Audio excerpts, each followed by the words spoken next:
Hello and welcome to Fresh Faced Comics, the comic book podcast where a lifelong comic book reader guides his friend through the world of comics for the first time. My name is Joey Morgan, the aforementioned lifelong reader. With me, as always, is Jacob Licklider, the aforementioned newbie. This is our first Jeff Johns book. It is our first Jeff Johns book. Anyway, we I'm very excited to be recording today because we haven't recorded for almost a month. 3 weeks to a month. The last episode we recorded was the Batman bonus episode. In the meantime, you have taken a very stressful test. Yes. You have been on vacation, which was nice, I'm sure, and which was surprisingly restful, especially because I went with my family. Yeah. Not much has changed with me. So, but yeah, today we are talking about some Justice League. We're talking about the first two volumes of the New 52 Justice League series by Geoff Johns, these being Volume 1 Origin and Volume 2 The Villain's Journey. Like I said last episode, these are collected in one deluxe edition of Origin, which has both volumes, the first 12 issues of the series, in one deluxe edition. But I don't get why the deluxe edition is more expensive than both trades combined. Yeah, it was cheaper for me to buy the trades. So I bought the trades. I don't blame you. I don't blame you. But of course, before we get into this episode, thank you all so much for listening. It really does mean a lot. We've seen some really great growth on the podcast as of late, and actually finally being up to date with recordings, we can actually talk about such things in real time. So growth on the podcast has been fantastic. It's really great to see a lot of these numbers actually reflect how passionate we are about this, and also and anyone who leaves a comment or just talks to us, it's always nice.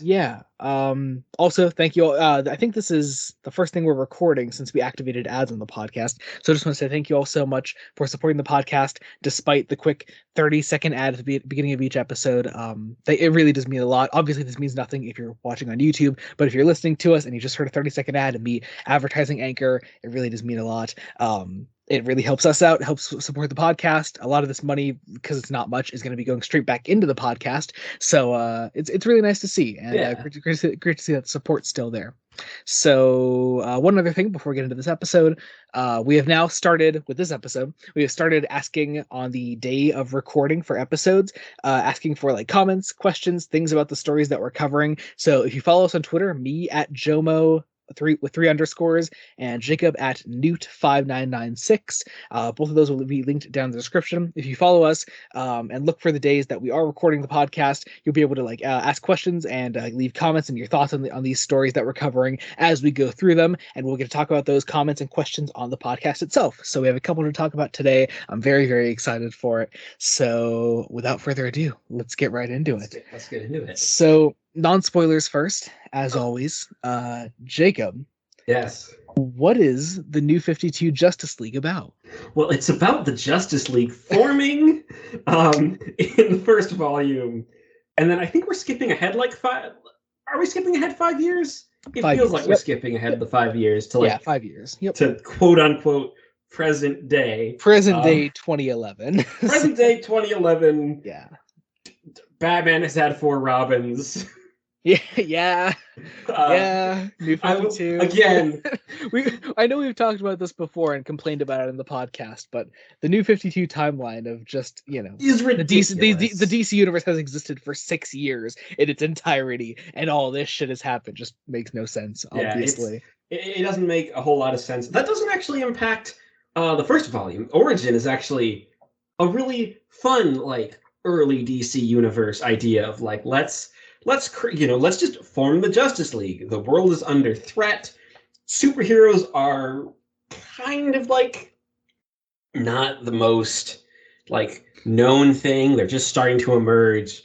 And they're in various places. There are only of our main leaguers, only 2 of them have actually met before this series starts up. Two of them have met. 3 are I think 2 of them are really known in the public. A third, being Batman, is kind of known, but still in that sort of mythic, is he real phase thing that Batman is wont to do at the beginning of his career. And it is all done in a fairly... I really like the structure of Origin. Sort of how each issue basically adds a new league member. Yeah. Like the first issue throws a couple of them at you. It's worth noting that for now that both volumes collect six issues each. So the first volume is this first arc of Origin is the first six issues of the series. So you have seven Leaguers introduced. You do the first couple in the first issue, and then from that point you like add an extra one on to each issue, and it's a really nice structure to it. You know, you really get to feel like you know each of these characters as they're A introduced. little bit, and the plot. I'll say it, the actual plot is nothing special. Yeah, It yeah. it gets the job done. I'd say doing like who the big villain is a bit I think too high for like just the first book, but it also feels like it might be teasing things to come. I'm Yeah, sure. there's a big there is an arc later on in the New 52 Justice League that does continue on from who the villain is in Origin. Okay, So yeah. yeah, Um, we'll keep we'll going with get that to later. that. But yeah, Um, uh, but yeah. So as that, I think that covers it as far as Origin goes. What about the villain's journey? the villain's journey is kind of the 5 year later reaction to Origin in the last 4 issues. I think Mhm. 4 issues, yeah. And the first two are some in between, nice character beats. I will say it's perhaps a bit weaker than Origin. Yeah, it's interesting because Volume Two, while more plot oriented, because of that, it almost falls flat. No, it doesn't fall flat completely, but like it's a bit more flimsy and doesn't hold up as well, I think.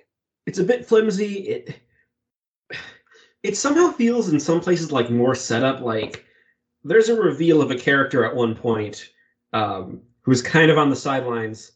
Um, Yeah, I if think it's I the one think of you know who I'm talking if it's about. the one, is it the reveal at the end of issue 8? I am not sure. I thought it was at the very end, but I could be wrong. Um, I know. Okay, gotcha. I know who you mean. All right, you're right.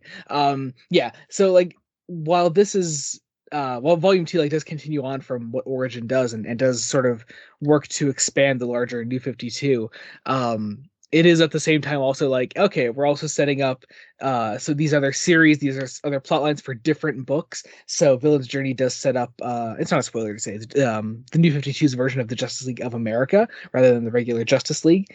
So we focus on that a bit more in the second volume, but more on that later, obviously. yeah, It's interesting, but because of that, you know, you do get this feeling that you are setting up more, you are expanding the universe, and you are like getting more like plot oriented and like more detailed events of like what's going on in the New 52, but also you could tell that Justice League being the focal point of what the New 52 is doing, like the very first issue published of the New 52 was Justice League #1. It is this focal point of the New 52 that they wanted everyone to be on as it was happening. So it is this like it is almost like this tree with like different branches leading off to like into a bunch of different series at the time, and it's an interesting experience. So I'm really curious to yeah. know a bit more later on what you thought of those things. Yeah. I mean, overall, I think that actually might be where some of my issues come from.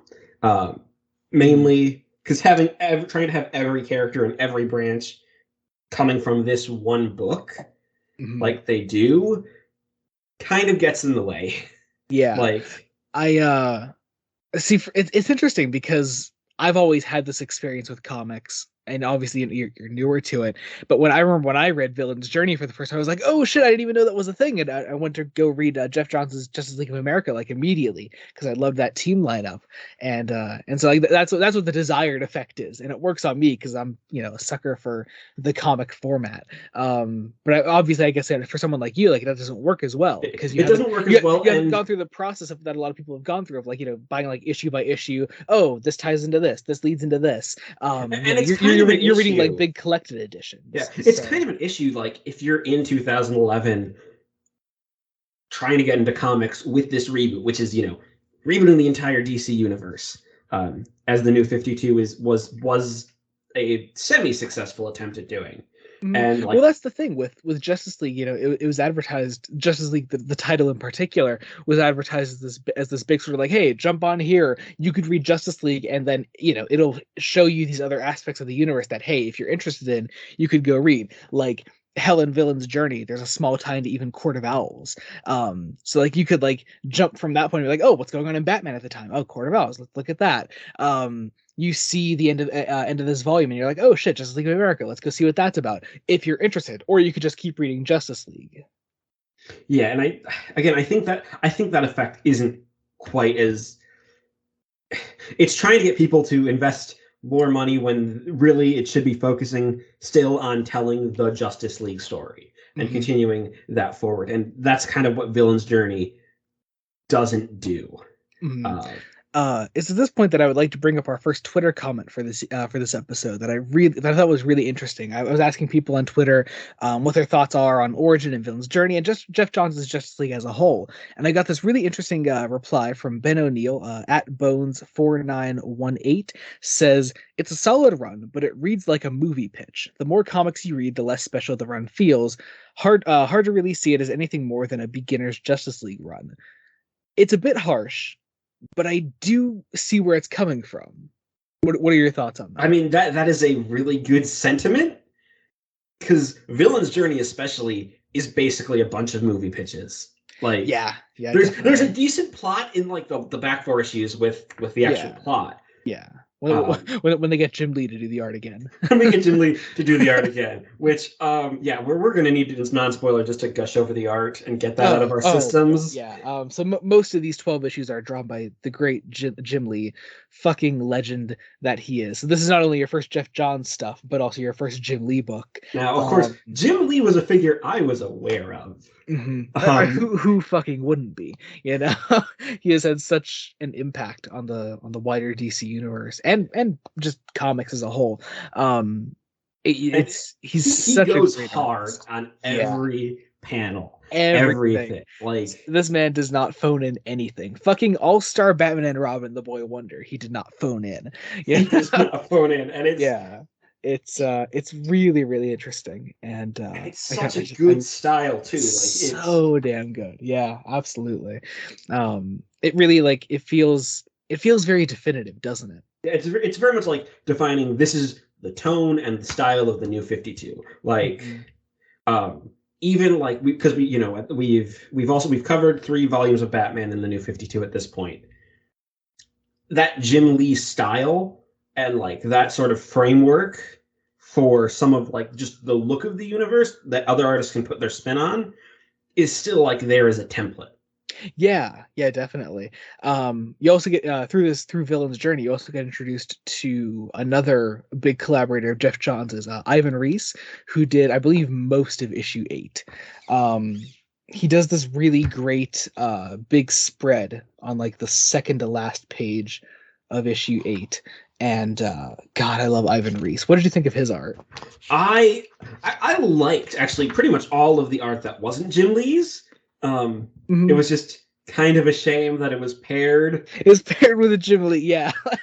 like you're always going to sort of pale in comparison, unless you're another one of the greats. And I do think Ivan Reis is one of the greats, so like he blends pretty nicely with the Jim Lee art, for the most part. Yeah, it's a good blend, but it's still not Jim Lee, and it's at least it's like an in between thing. So like Lee pretty much writes the first 2 big arcs, and then the issues in between are not Lee. They're a bunch of other artists. Like if you get the trade of Villain's Journey, there's like 6 pencilers credited in total. Yeah, like a ton of inkers and a ton of colorists. Which is again kind of fascinating, just on how much there is to get this one in this second volume in particular out. Partially just because Jim Lee goes so hard, and going so hard takes time. Yeah. I remember when you were first when we were first talking about some Jim Lee art, and one of the first things you had told me about him was like, you're like, I remember hearing that Frank Miller blamed Jim Lee for the delays in All-Star Batman and Robin, and I'm like, okay, yeah, that's probably true that like Frank Miller like was a lot of the reason, but also I wouldn't be surprised if some of it was Jim Lee, because God, he He goes so goes so hard. hard. He goes This, so fucking and he hard. just does the pencils. Yeah, just the pencils, doesn't even ink, doesn't color, Like and the it's inks. I think all of his inks are Scott Williams. mm, I oh think. yeah. Scott Williams is a big collaborator, and oh God, who's the colorist that does a lot of the Jim Lee stuff? Uh, Oh God, I can't think. Alex Sinclair, who does a lot of Jim Lee's art. He did it for like Hush, a lot of the big Jim Lee stories. he It's did a a lot very of Origin.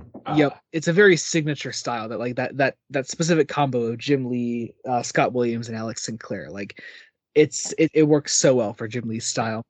I mean, it works well. I mean, I will say, comic art works well when it's a team who like knows how to work together. Yeah, and even like not to discredit the writers, of course. We keep mentioning artists, but like Jeff Johns really does play into that too. Yeah. It's a very quick style that lends itself to very visual storytelling. It's nice. Yes, it is.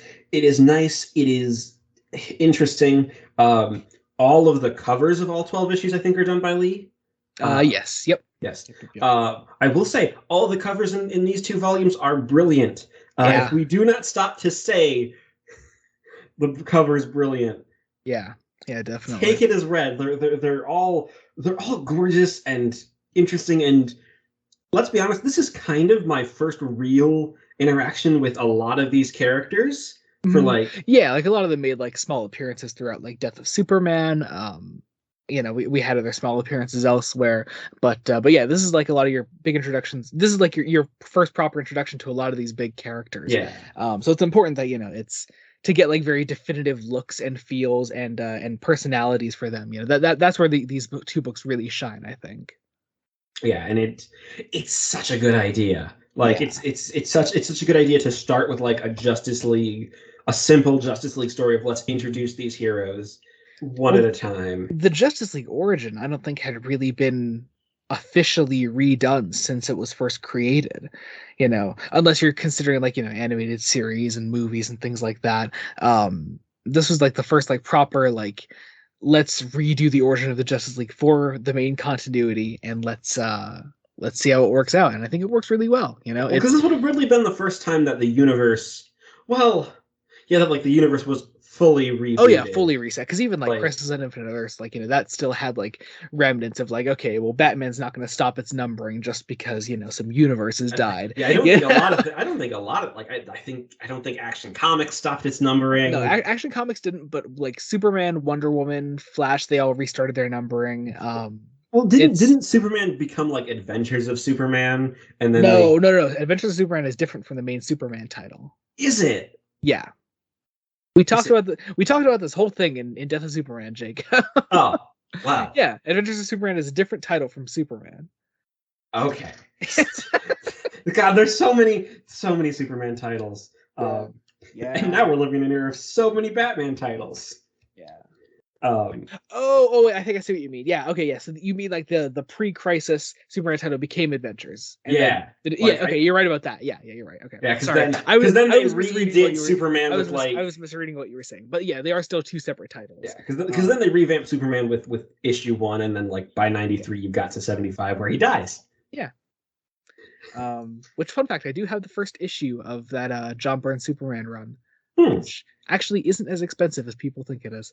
I find that a lot with just like collector's items that people like to just scalp. Yeah, I fucking found the first issue of Batman Year One, Batman 404, for like $10 recently. I was like, wow, all right then. That is a good price. Yeah, I was like, wow. But then I even asked because I was at a comic shop when I found it. I asked the guy, I was like, what's the condition of this? He's like, oh yeah, it's decent. He's like, if you want like near mint, it's like 35. And I was like, even then, that's not bad. Even then, that's not that expensive. That's not bad. Yeah. But I digress. Is that about it for non-spoilers? That is kind of all I've got for non-spoilers. Yeah. So if you haven't read these, especially if you're new to comics, it's a very, very polite introduction to the DC universe. Yeah. You know, if you're really new to comics, it's a great introduction. I really do think that that reply on Twitter really nailed it on the head from Ben. Ben, right? I'm sorry, I forgot the name. Yeah, Ben. Ben really nailed it when he said that like it's great for beginners. I think it has more reread value that he's giving it credit for, but I totally get where he's coming from. So I'd say Origin has more reread value. Villain's Journey probably not as much. Mhm. I'd strongly recommend like pick up Origin. This could be like definitely Villain's Journey is good if you want to continue the run. But it's a little less let's actually develop things, and it's a little more let's give you teases for other books and other characters. One thing we hadn't actually talked about when talking about Origin is that it does redo the origin of one of the main leaguers in this. Yes, and I think it's a really great way to do it. I won't spoil who in case you don't know. It's very interesting. I have some thoughts, especially because of which we will discuss. Yeah. But before we move into spoilers, I gotta say, in the replies that we got today on Twitter, I got a reply from someone just recently before we started recording this, who's just sent me a petition, probably just because I mentioned the name Jeff Johns in my tweet, sent me a petition to retcon Doomsday Clock and save Watchmen. And like, okay, look, I like Doomsday Clock, not gonna lie. I think it's solid. Obviously, Watchmen is sacred and we love it, but I like Doomsday Clock. It has 80, it has 85 signatures. It has 85 signatures. I don't know. Okay. Here's the thing. I obviously have not read Doomsday Clock. And it has been well over a decade since I read Watchmen. I barely remember Watchmen. Yeah. Because I was like... Oh, yeah, just in case, because we might get a whole new audience of people listening to Justice League stuff. Jacob's history with comics is just the Sandman, Watchmen, and Invincible. Before we started this podcast, and that's it. So, yeah. And I think, honestly, one of the big catalysts was just Sandman and Invincible together. It was like, especially Sandman, because comics are great. We love them. Comics are great. We love them. Oh, also, if you're interested in this story, but maybe not necessarily reading it, there is a great animated adaptation of Origin called Justice League War. You can watch that. We'll be talking about that later on. We'll be talking about that later on in the episode because I did have you watch that after you read these. So yeah, it should be fun. We also might be discussing another film briefly. Very possibly. Very possibly. All right, I guess that's it for non-spoilers. Let's delve into spoilers with Justice League Origin. So, okay. Issue 1. I love the opening. Oh wait, I do have to ask. Because the actual number 1 cover has the blue background. Do you prefer the blue background or the orange background? I think I prefer the orange. Same here. I fucking love the orange background. Yeah, the orange is just... I mean, the blue is good, but they would both...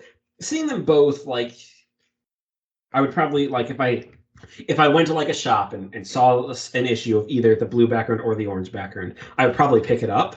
It's a good stop, like a good cover, and, like, eye catcher. But the orange just... The orange makes the contrast on like Superman and Wonder Woman and Green Lantern, especially like it makes them pop a little bit. Yeah, definitely. Anyway, so we open up. The GCPD is chasing down Batman. Clearly, not a lot has happened in Batman's career yet. I love that Batman's first line here is idiots. He just calls them idiots. He's chasing down this alien, which I'm curious. Did you already know what it was as he was chasing it down? I did not. Okay. Were you familiar with parademons at all before this? Yes, okay. Because again, we have in this podcast read Death of Superman. Oh, that's right. Yes. And of course, I've seen Batman v Superman The Uh, Doomsday stuff, yeah. yeah, Yeah, you're right. Okay. Yep, absolutely. yes. Sorry, forgot about that. And it's interesting how John's again opens with letting a lot of the action speak for itself. Like the second page Yeah, it's just this is a full beautiful spread. spread. And we're gonna mention it a million times. Warning now, just fucking Jim Lee. Like, good God, that's just We need a Jim gorgeous. Lee. Jim Lee is amazing counter. Yeah. Um, Yeah. So yeah, so in Batman's chasing of the parademon, it starts to combust, and then Green Lantern just fucking shows up. just He said he has a giant green glowing fire truck at this parademon. which again, it's a really good tone setter of like now here's Hal Jordan. It's just suddenly after we've already got an explosion, suddenly green fire truck, and his first line of dialogue is Batman. Like You're real? you're real. Oh, I love it. Now what was your history with Hal Jordan before this? Okay, so again, probably around 2011, I had seen Oh yeah. the See, here's Ryan the thing. Reynolds Ryan movie. Reynolds is not bad casting for Hal Jordan. Oh, that movie's It's just terrible. yeah, yeah. Like Ryan Reynolds is a good actor, you know. But like any Yeah, superhero movie he was in before like 2016. that's it, 2016. It's just terrible. Like it was almost like it was a curse or Yeah. a ton of studio interference not allowing the films to tell the stories they wanted to tell Yeah. or should have told. But then of course you also read Hal Jordan's appearances in Return of Superman. Superman, which I enjoyed, but it was one issue. Yeah, Uh, obviously limited perspective, and also, just happened to pop in on one of the biggest events of Hal Jordan's life. So, yeah, and yeah, not blowing up his city and not letting us really deal with the fallout from that. yeah, yeah. Um, but yeah, you have. I love the dynamic Mhm. that basically this issue focuses on, which is, of course, then Batman and Hal Jordan Yeah. investigating the parademons for the most part. Like you have Hal Jordan happy go lucky, uh, kind of total Just cocky bastard. Just cocky dumbass. yeah, feels like he could just handle anything, which he Yeah, just outright says multiple times. Green Lantern can handle this. I got this. Green Lantern can handle anything, whatever. Um, that's just Hal's personality, and of course Jeff Johns, being the massive Hal Jordan fanboy that he is, fucking perfectly gets it. Just really gets the dynamic between him and Batman. There's some really great dialogue here. I love the whole bit about Green Lantern saying like he's like, this entire space sector is mine. I was like, space sector.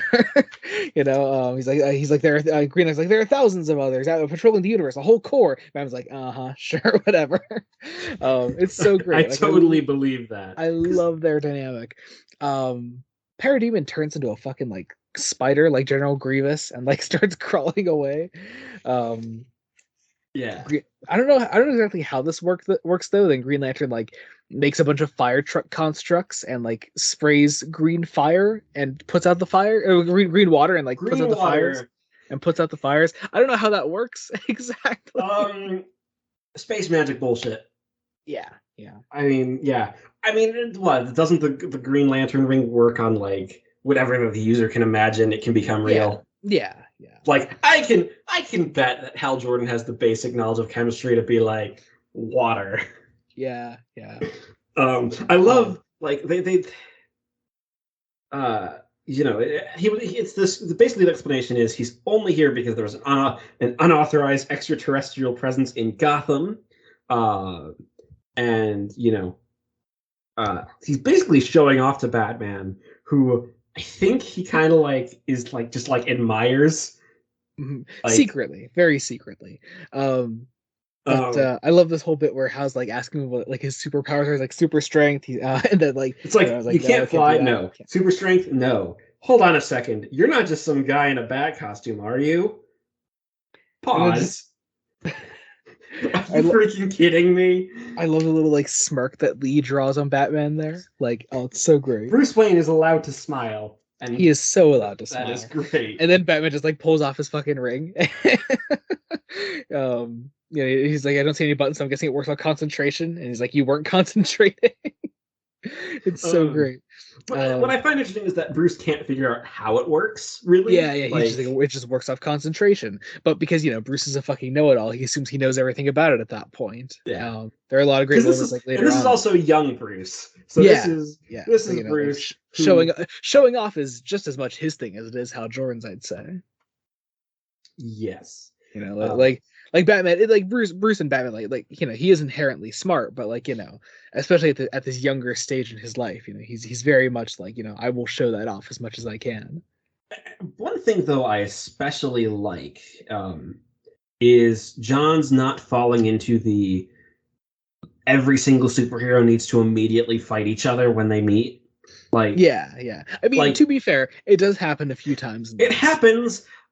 I can kind of excuse them though, and we'll get to why when we get to it, because it kind of actually makes sense narratively. But here here's more. They're just like bickering. They're bickering, and they're starting to form a friendship. Yeah. Neither of them would probably admit to forming a friendship, but it's a friendship.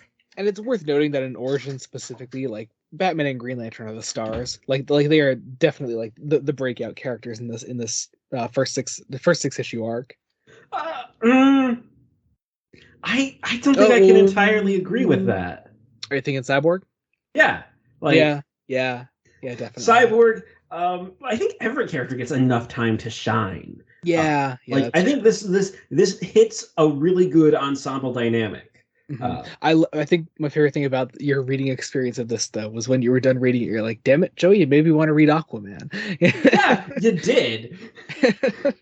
But that was more like a general comment on like, hey, I want to see more of these characters. Which I want now I want to read more of all of these characters throughout all their eras. My wallet's gonna hate me. Yeah, this is it. Now you're officially in deep. We are 13 episodes into the podcast. I think it's fair to say you are invested. I am invested more than I was. Yeah. Hal and Bruce come upon the parademon who combusts as he's placing this box on he's planting this box into the sewers. He yells out for Darkseid, which of course I can't really say. Did you know who Darkseid was? Because we already had him in a story that we covered. We have done Darkseid. We have done Darkseid. I love Hal's. I love the Green Lantern concept of just a safe to save them, and Darkseid. What is that? A band? Yeah, I love it. Really, Hal? A band? It's a band. Yeah, it's a band. It makes sense. They try to analyze the mother box. Which is in fact a mother box. A mother box. Which is, as I have been told, again, Jack Kirby bullshit. You can tell. You can tell. Look at that thing. Look at that fucking thing. It does what the plot requires it to do. So Green Lantern tries to analyze it. I love this line that he has when the ring says that it can't identify the box. He's like, that's impossible. The ring knows what the Guardians know. The Guardians know everything except how to tell a joke. Just great line. Absolutely great line. So much great dialogue here that Johns writes for these characters. I love the foreshadowing of Superman. They discover it's alien. Hal says, alien, maybe this is all connected to that guy in Metropolis. They say he's an alien. He is, and he's dangerous, which is first off so Bruce Wayne to know. It's so Bruce Wayne enough about Superman at this point. It's so young Bruce Wayne because I'm like, you are going to be best friends. Yep. Yeah. You are going to be best friends. That is this Batman Superman dynamic that I love, and you two will hug at some point. Yes. Yeah. Meanwhile, over in Metropolis.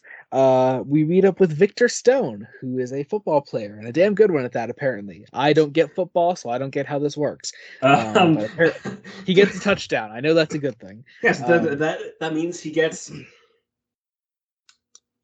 Okay, this is actually one of the weird, confusing things of football. I think it's 6 points and then a seventh if you make something after Jacob, I'm wearing headphones right now. It's spewing right out. I got okay. nothing. Also, but in like the second panel, there's a character in a hood in the background that I noticed. Yeah, so you read this and you pointed out to me. I was like, "Oh, that character you mean?" And you're like, "No. There's a character at the football game." And I was like, "What? What the?" I like I've read this book so many times and I've never noticed that character. Yeah, she becomes important later. Yeah, yeah. But we Also a see. character that's drawn like kind of like Jim Gordon, I think. Oh yeah, there's a character. Yeah, Yeah, right so in front. yeah, just enough. Anyways, yeah, so Victor wins. Everyone loves Victor. But we Apparently, see again, we don't actually see any dialogue from Victor until yep, after he notices a reserved seat is empty. yep.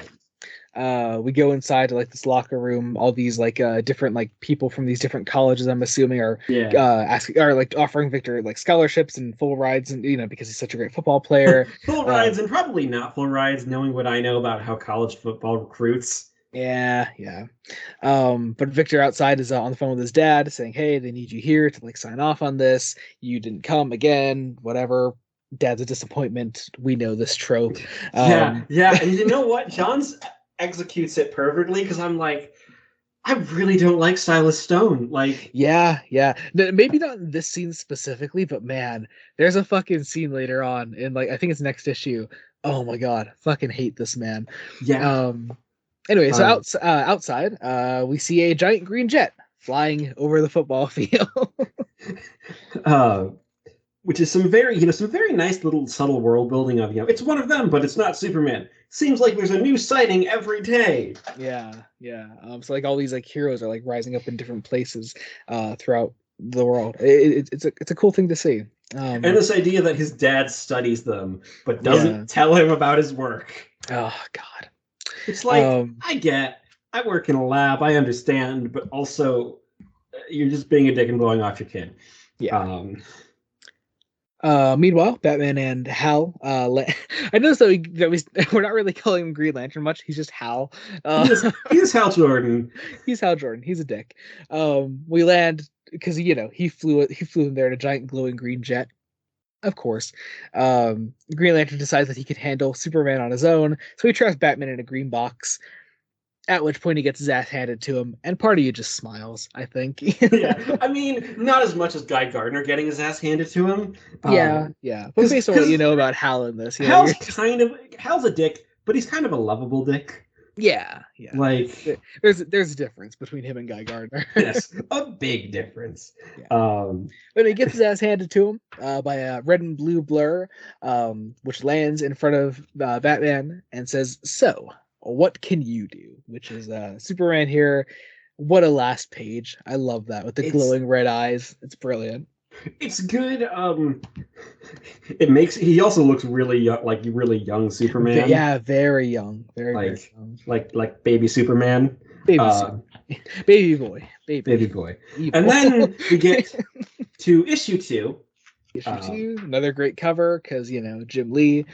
And we meet Barry Allen here in the crime lab in Central City. So history with the Flash. I had actually seen at least the first season of the CW show. Okay.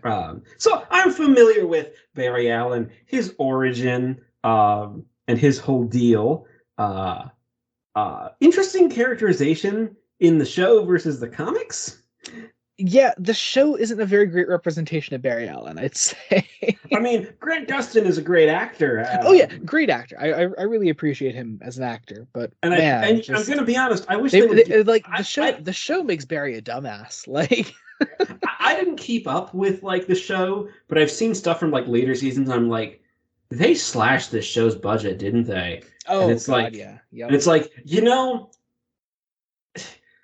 But even then, like, I had this problem with Flash from the very beginning. I love season 1, but I had this big problem where I was like, Barry Allen is a fucking genius. Why does he need this whole team of people here? I mean, the answer is always because it's the CW and you need an ensemble cast. But you can give him an ensemble cast. Yeah, it doesn't need to be like, I'm a fucking genius crime lab person, and I, how do I handle this situation? What is science? Yeah, Yeah, it'd be fine if like the other characters are basically the looking stuff up while Barry's trying to deal with the problem and can't look up stuff at his own. yeah. Like Yeah, I just anyway, on with the story.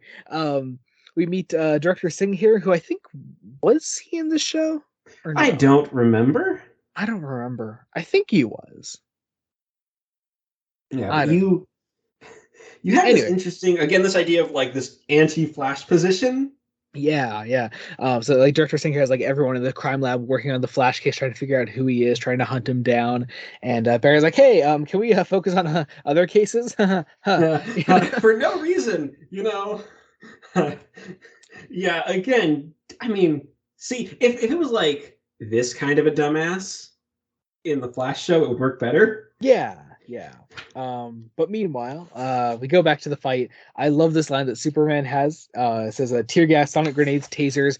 Your belt's empty, Batman." As he's clearly using his X-ray vision. I love it. Yeah, it's great. I love the Jim Lee in the two-page spreads, man. Like yeah, right? Oh my really God, good. Like so I'm gonna good. say it, I like this Batman Superman fight visually more than the Dark Knight Returns. It's it's Well, prettier. Jim Lee is just a better artist than Frank Miller. Yeah. Yes. Yes. As if that needs to be said. I mean, some people will probably hate us for saying that because there are some Frank Miller fans who. And I will say this now: this is not the only mainline Batman Superman fight that Jim Lee will draw that we will read. Ooh, ooh. Oh, Mm. There's another big famous one that's collected in like the big famous Batman Superman fights, and the other one just happens to be drawn by Jim Lee. ah. Anyway, yeah, so we have this great fight here. I think Johns does a great job in the writing here, like showing off both Superman and Green Lantern's powers throughout this fight. Powers, as well as the whole idea of like, this is just all a big miscommunication. Yeah. Like, Like you just see like through these pages, like Superman getting progressively more pissed, and Batman is like, not actively trying to fight him, enough to like fend him off, but and like, he's I not like. can't, like, it But I feels, think Bruce is smart enough to know that he can't hurt Superman at this point. yeah, like he's used all of his belts. I was like, well, I can't hurt him. I'm screwed. Yeah. I love this Uh, bit where Green Lantern tries to wrap Superman in chains, and then you get another gorgeous two-page spread where Superman just easily breaks through them. and like is the breaking through them also like partially cracks the shield Hal puts Mhm. up. Yeah, Hal puts um up like this bubble around himself and Bruce, and Superman sort of like just starts bouncing this giant green ball throughout the city, and it keeps cracking more and more. And I love the way this scene is done, where Hal calls Barry at the crime lab and says, "Hey, you need to come help us. Superman's trying to kill us." As this ball just keeps like getting like thrown from worse building after building. worse and worse because Bruce has realized like, oh, this is Yeah, we're gonna and then also die. Bruce being a bit of a know-it-all here, like you need to focus here, Lantern. Stop concentrating again, and that shield's gonna break apart. And Hal just like already had enough of Batman, so Barry's like, "Who's that?" And I'm with Batman. Batman's real, yeah, and he's a total tool. Yeah. I also um, love a little bit before that is Barry's like, you know what happened the last time the public saw Green Lantern and the Flash together? We beat up a talking gorilla and saved Central City. yes, and I think you do know said talking gorilla. I think he was in the show at that point, right? I know Gorilla cried. Okay, well, I don't fucking know. I don't know. I, Anyway, yeah, um, but then Flash comes in because again, Jeff Johns loves Barry Allen. Uh, yes. Um, a little bit too much, some might say. But yeah, but love it's the way this bit is drawn of Barry just easily dodging everything that Clark throws at him. and being the one basically to say, I think this is a big misunderstanding. Was it oh yeah, Catch Me Superman. I never tried. Wait, hang on. Yeah, Catch Me Superman. I've never been touched like ever. At which point he stops. Superman's fist happens to be right in front of him. And then Superman just flicks him into like this giant dumpster. Actually, it's a great. hot dog Oh, it's a cart. hot dog stand. It looks like. Oh, sorry, I wasn't looking at that right. Yeah, yeah. Oh, I Which love it. Bruce being the voice of reason breaks up the fight because who else could, and we start analyzing the mother box. We start like trying to see what it's all about. Not before, of course, another like police helicopter comes after them. um and we finally have like our first like proper like team up here. These are our first four heroes together, and I'm curious to know like what you thought at this point, how Johns was like doing handling the bridging of all these characters, like how they all meet up. I think currently the most sort of like inconsequential, the weakest is actually Barry Allen. Like mainly because he hasn't done much yet, except come in to stop the fight basically. And he's gotten some good character development and some nice little like, okay, here's who the character is. This is what his deal is. Like this is what his personality is. And he already knows Hal Jordan. Because they teamed up, and they have.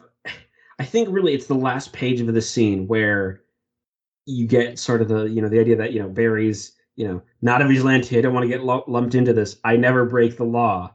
And then you have the threat of Lex Luthor. You have so much setup in so little time, right as they're just fleeing into the sewers. And I think it's really interesting. I think we're at the point where we can actually start really forming these bonds and what makes the team work and the characters work. Yeah, definitely. But meanwhile, we have to catch up with our Victor Stone plot by meeting his dad, Silas, over at Star Labs in Detroit. So Victor comes to see his dad. As they are examining a mother box. Yes. Which I think the idea is that Superman had this. Because again, this is all a miscommunication of Batman and Green Lantern thought Superman had the mother boxes. Superman thought they were in charge of the mother boxes. Turns out none of them are. But yeah, then Victor shows up, and his dad basically is like, okay, is just the worst. Yeah. Like, fucking hate. I mean, of course, I love it because it's great writing, but I hate this conversation. Where Victor's like, hey, Victor's like, hey, I could go to this college, and Silas says like, here, I've already said I'm going to pay for your scholarship. Pay for your college. You don't need a scholarship.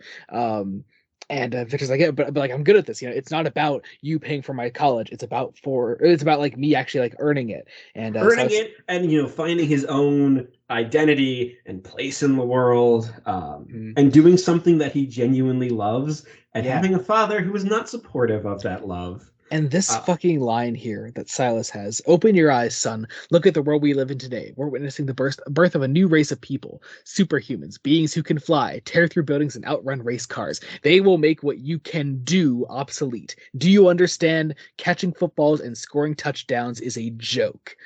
My fucking God. At which point Victor asks if he's ever going to come to one of his games, and Silas just goes, fucking no. Which, that's just a turn of the knife, because it's like, oh, he's never been to a single game of his son. That is... Oh my God. I swear, everyone either has parents who are like this, or knows someone who has parents who are like this. Yeah. It's terrible. It is. So when Marv Wolfman first created Cyborg, and did his origin and everything, Silas was always a part of that as well. But man, I've read both origins and I love both, of course, both origins of Cyborg, that is. But something about the way Jeff Johns does the pre-Cyborg relationship between Victor and Silas, he just fucking turns the dickishness up to 11, and I fucking hate it. I fucking hate love it, because again, great writing. But it's so good. I think part of it might be because this is the first in this universe, in this continuity, this is the first like appearance of Cyborg is pre-Cyborg. Because I know in the New Teen Titans, like that starts like they don't do it doesn't like not start with an origin for everyone. Well, you meet Cyborg, then you meet Silas, and you have the revelation that he's his father, and then you go back in a later issue, and then they do like his full on origin. So you're introduced to the character as the superhero before getting that revelation, which I think that presentation actually is what's making this hit so much more, because we're establishing we're establishing Victor Stone as kind of not wanting to make his father proud, but wanting to be accepted by his father. Yeah, Like, definitely. um, But meanwhile, while this is all happening, Batman, Superman, Flash, and Green Lantern, they're all analyzing the mother box. Meanwhile, of course, Star Labs is still analyzing the mother box, and they both start to make this pinging sound at the same time. And eventually, I will say I love this detail of just being in an abandoned building because, like, yeah. Well, I like the detail that it's an abandoned printing press. And Superman doesn't have a base of operations yet. yeah, So it's cool. It's a nice little touch. But yeah, so the mother boxes start like pinging. They start to rupture. They eventually just explode. Victor with is right in front of that mother box at Star Labs when it happens. a giant boom, like, and you have parademons jumping out, and the issue Victor ends. Victor is caught full blast by the explosion of the mother box, and the It last thing is horrific. yeah, you see Silas yelling out for his son, and just oh my god, how that fucking like tears Victor's body apart. Oh my god, so good. Um, but then we kick off issue 3.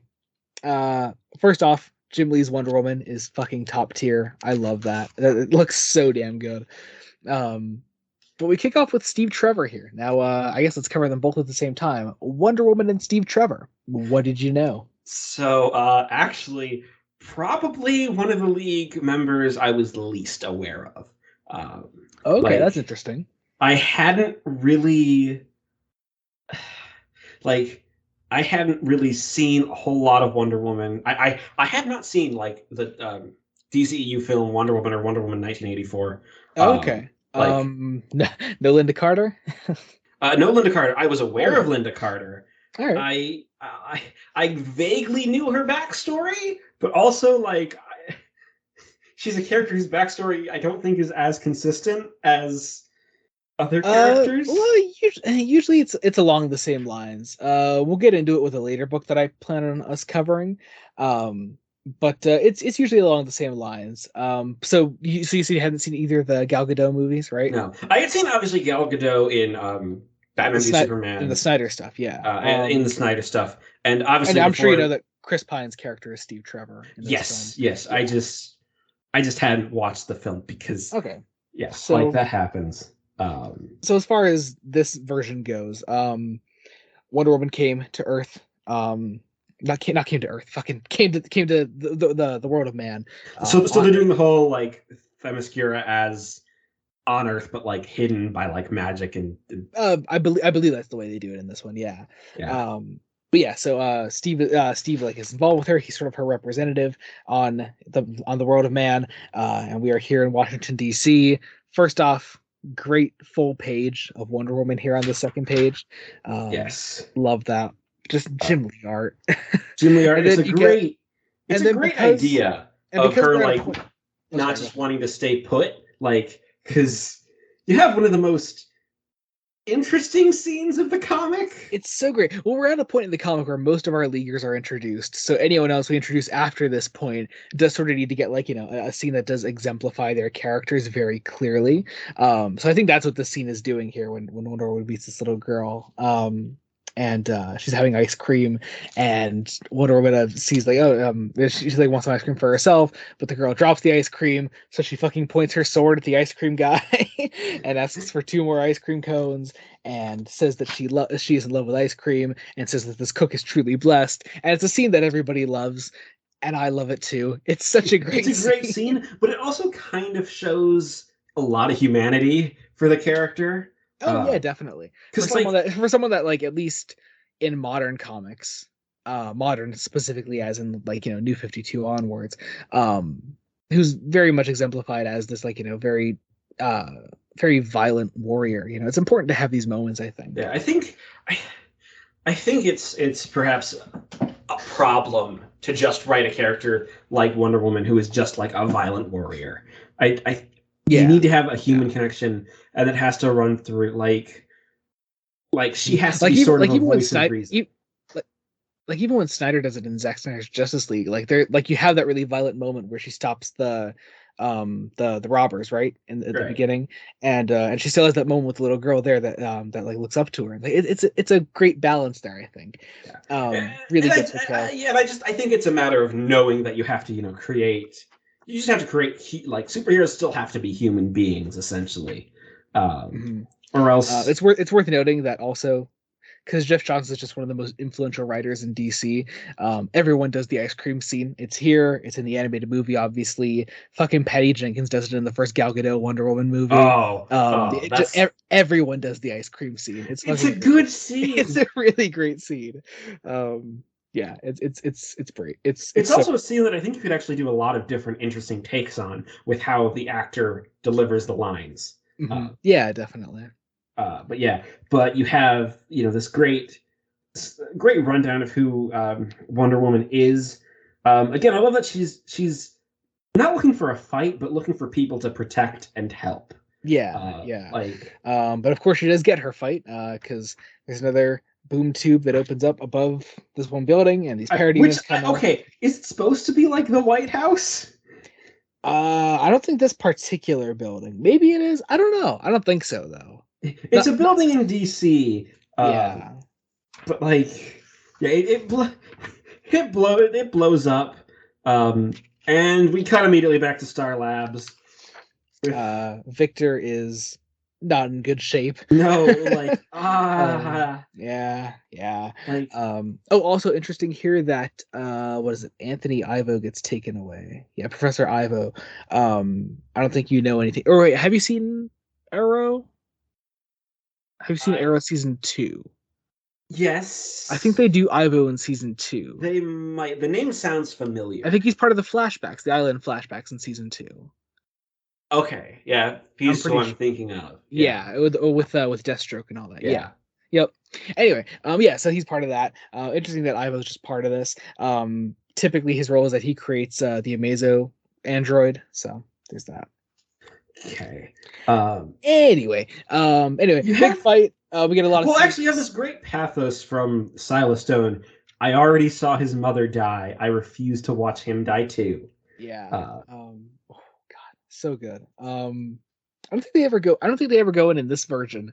How his mother died, right? I don't think so. No. Okay. All right. Uh, We'll get there. We'll get there eventually. Maybe not in this particular continuity, but it's typically the same.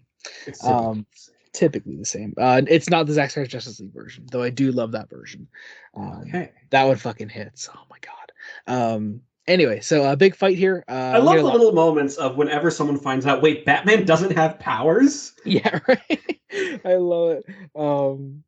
It's so great. Was Disney have a line here about it? Yeah, Um, it's the Flash figures it out. Uh, Yeah, yeah. He's like, I thought you were a vampire or something, and like Batman like always like responds to these claims by just being like, okay, look, my power is that I'm a fucking leader. We need to like step back, regroup. There are too many of them, just barrel through. That's like always like his response to it. It's great. Meanwhile, Superman takes a fucking truck and crushes some parademons with it.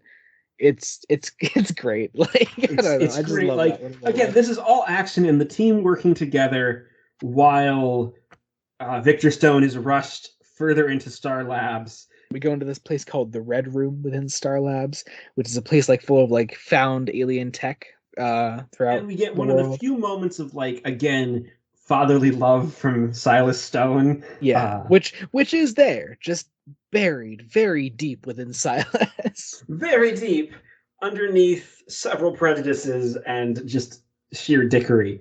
Yeah, Um, yeah.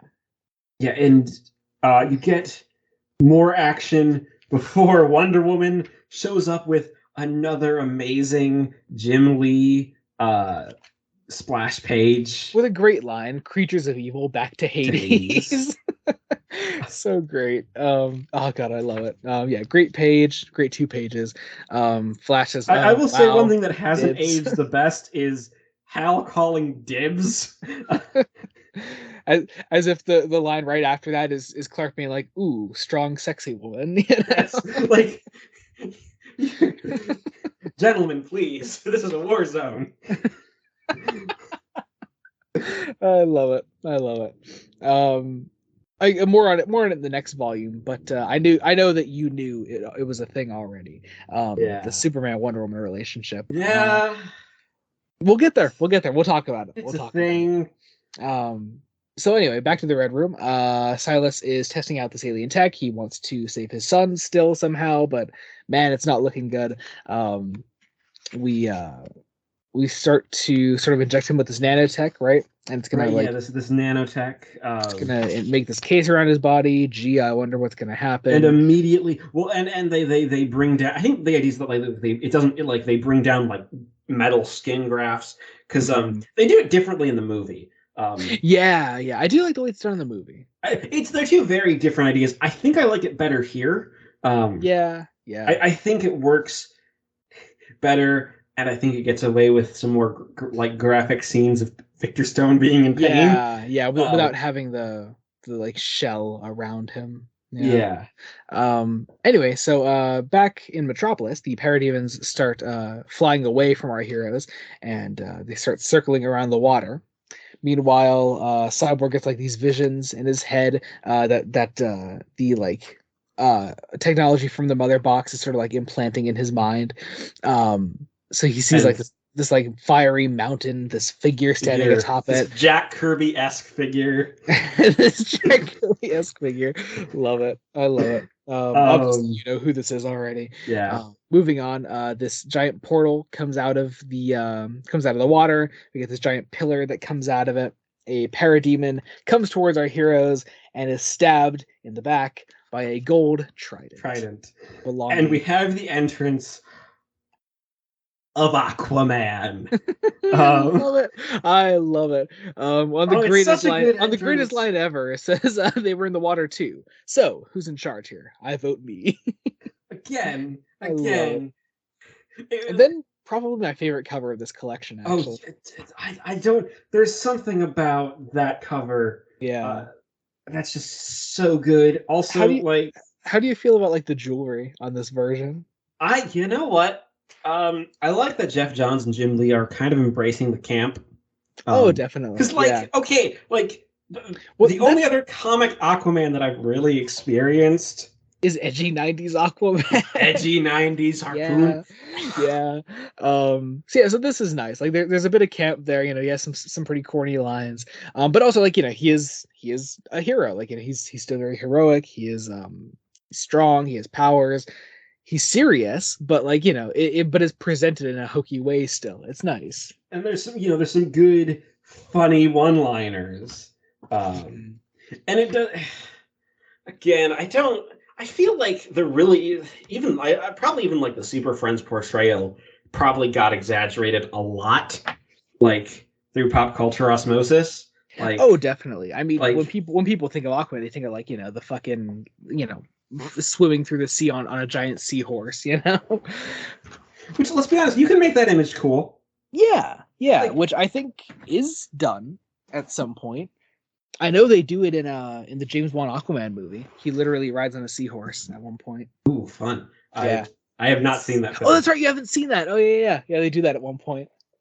Yeah, like it's Aquaman's a character who like just gets the shaft, and when they tried to make him serious, it was the 90s.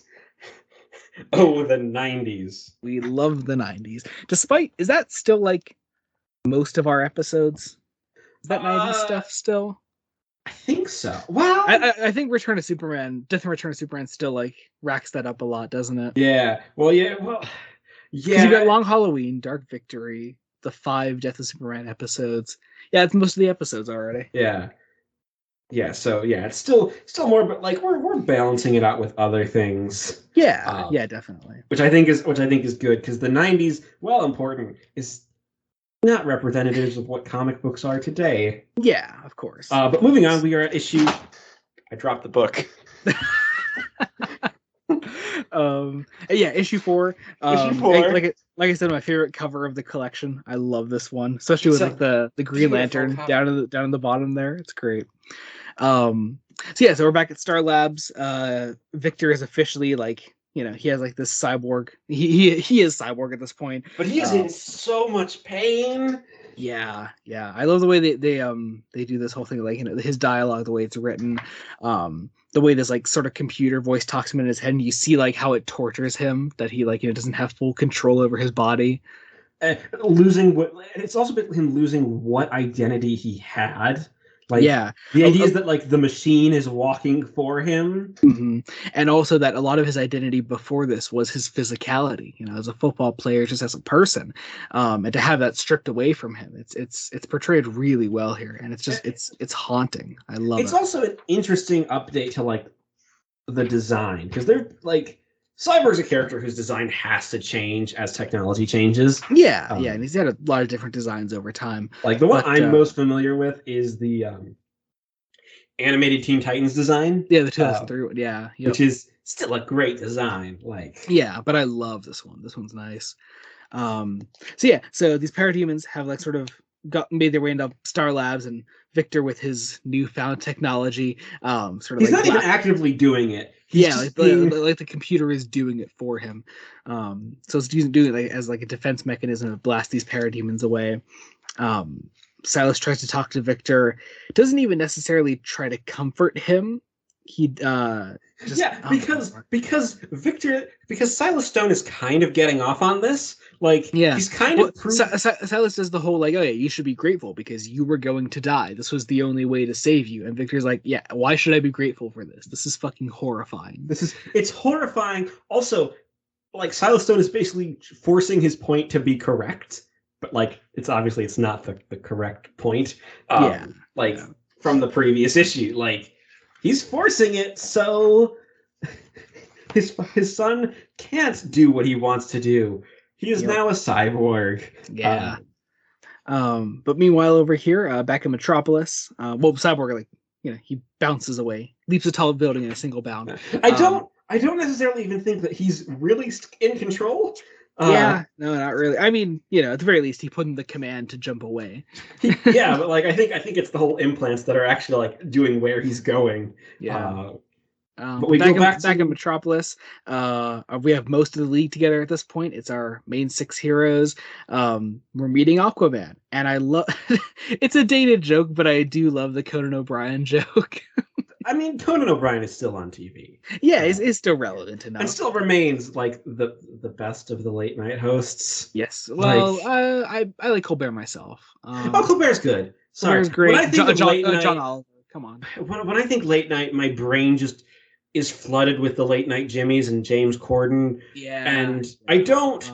There's some great late night hosts still. I love Conan. I love Colbert. John Oliver's great. If Craig Ferguson was still on, Craig Ferguson is like my all-time favorite. Yeah. I mean, it's we got off topic. But yeah, so Aquaman, he sort of like just tries to take charge, but he's also Aquaman, so it's like, okay, yeah, sure, whatever. I love the way he's drawn and his presence, and just there's so much character in that. Like, there's a lot. Like, I think it's this first page that was like, because like when I messaged like I want to read more Aquaman, I think I just read this issue. It was like this page and these interactions where I'm like, I want more of this character. Everyone gets a line on this first page here, So everyone's like, who are you? They call Aquaman. Aquaman. I thought Aquaman was a sketch on Conan O'Brien. I'm very real. But first Batman's real, now this. Be polite, Lantern. Greetings, Aquaman. What a day for a fight. Just everyone has their little interjection there. And like you feel like all of these characters at this point. It's really cool.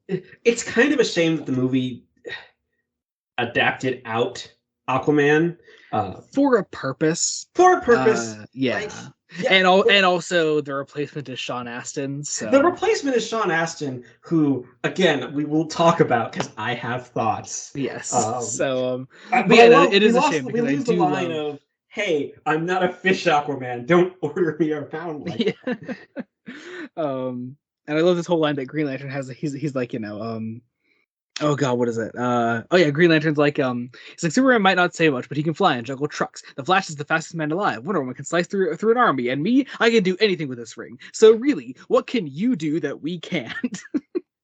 At which point these parademons fly towards them. Aquaman calls a bunch of sharks up to eat the parademons, then Which is slices a parademon. Again, if you have not read a comic book and this is your first like series, yeah, yeah, it's great. And also, Jim Lee, but Jim Lee. oh, Jim Lee. So good, so damn good. You know what?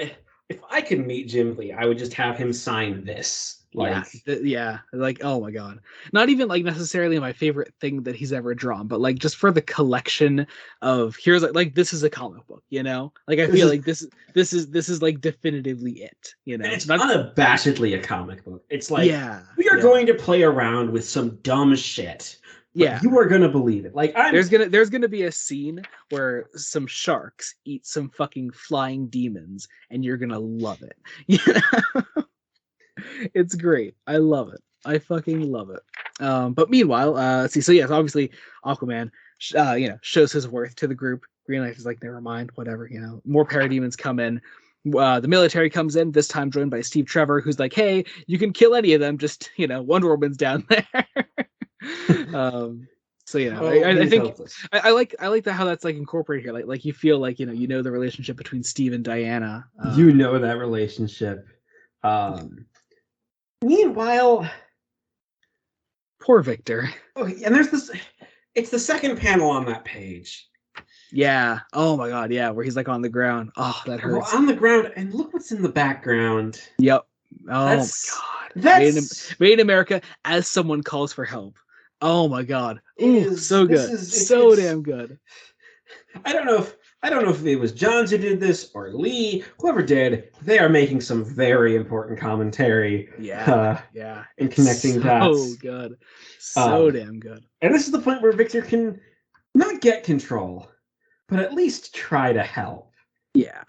So he does help this girl over here that is being attacked by parademons, but then let's see, what is it? So the computer the computer sort of starts analyzing where these parademons come from.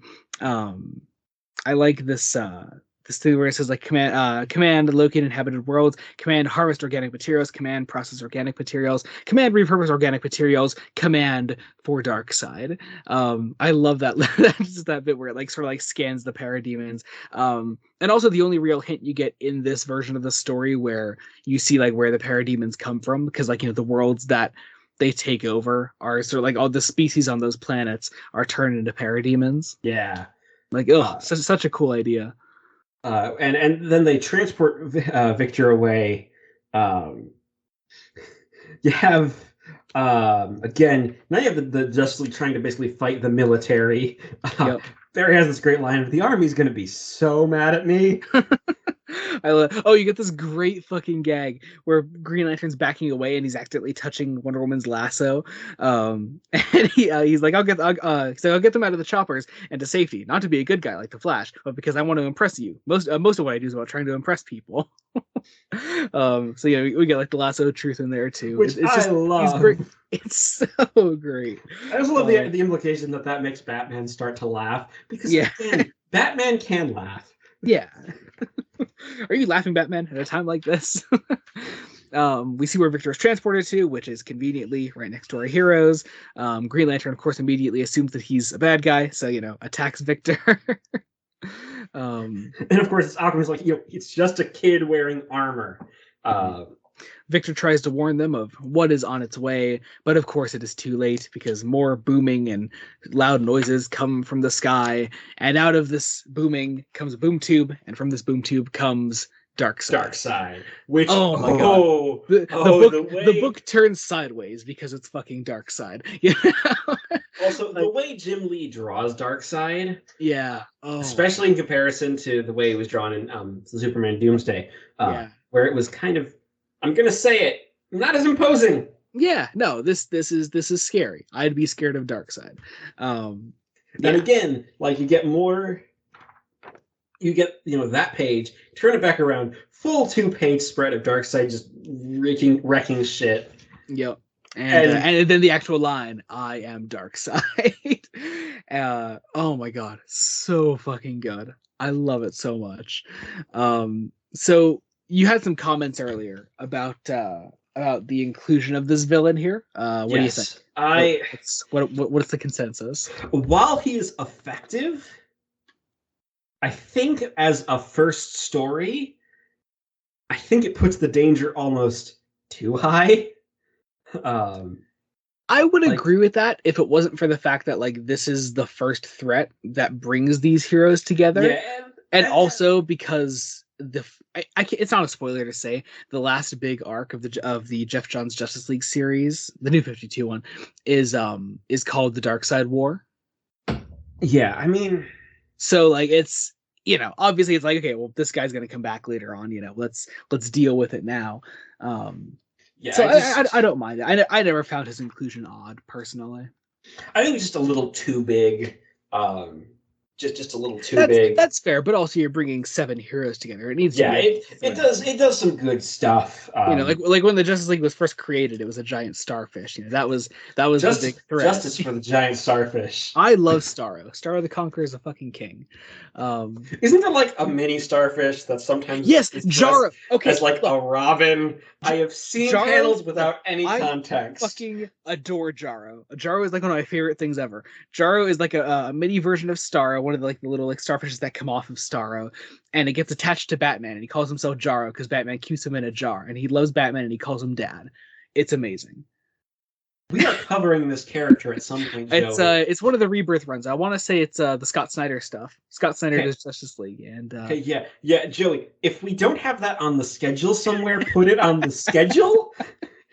I fucking love Jarro. Jarro's a fucking king. Again, I've said it before. I'll say it again. Comic books are dumb, and that's why we love them.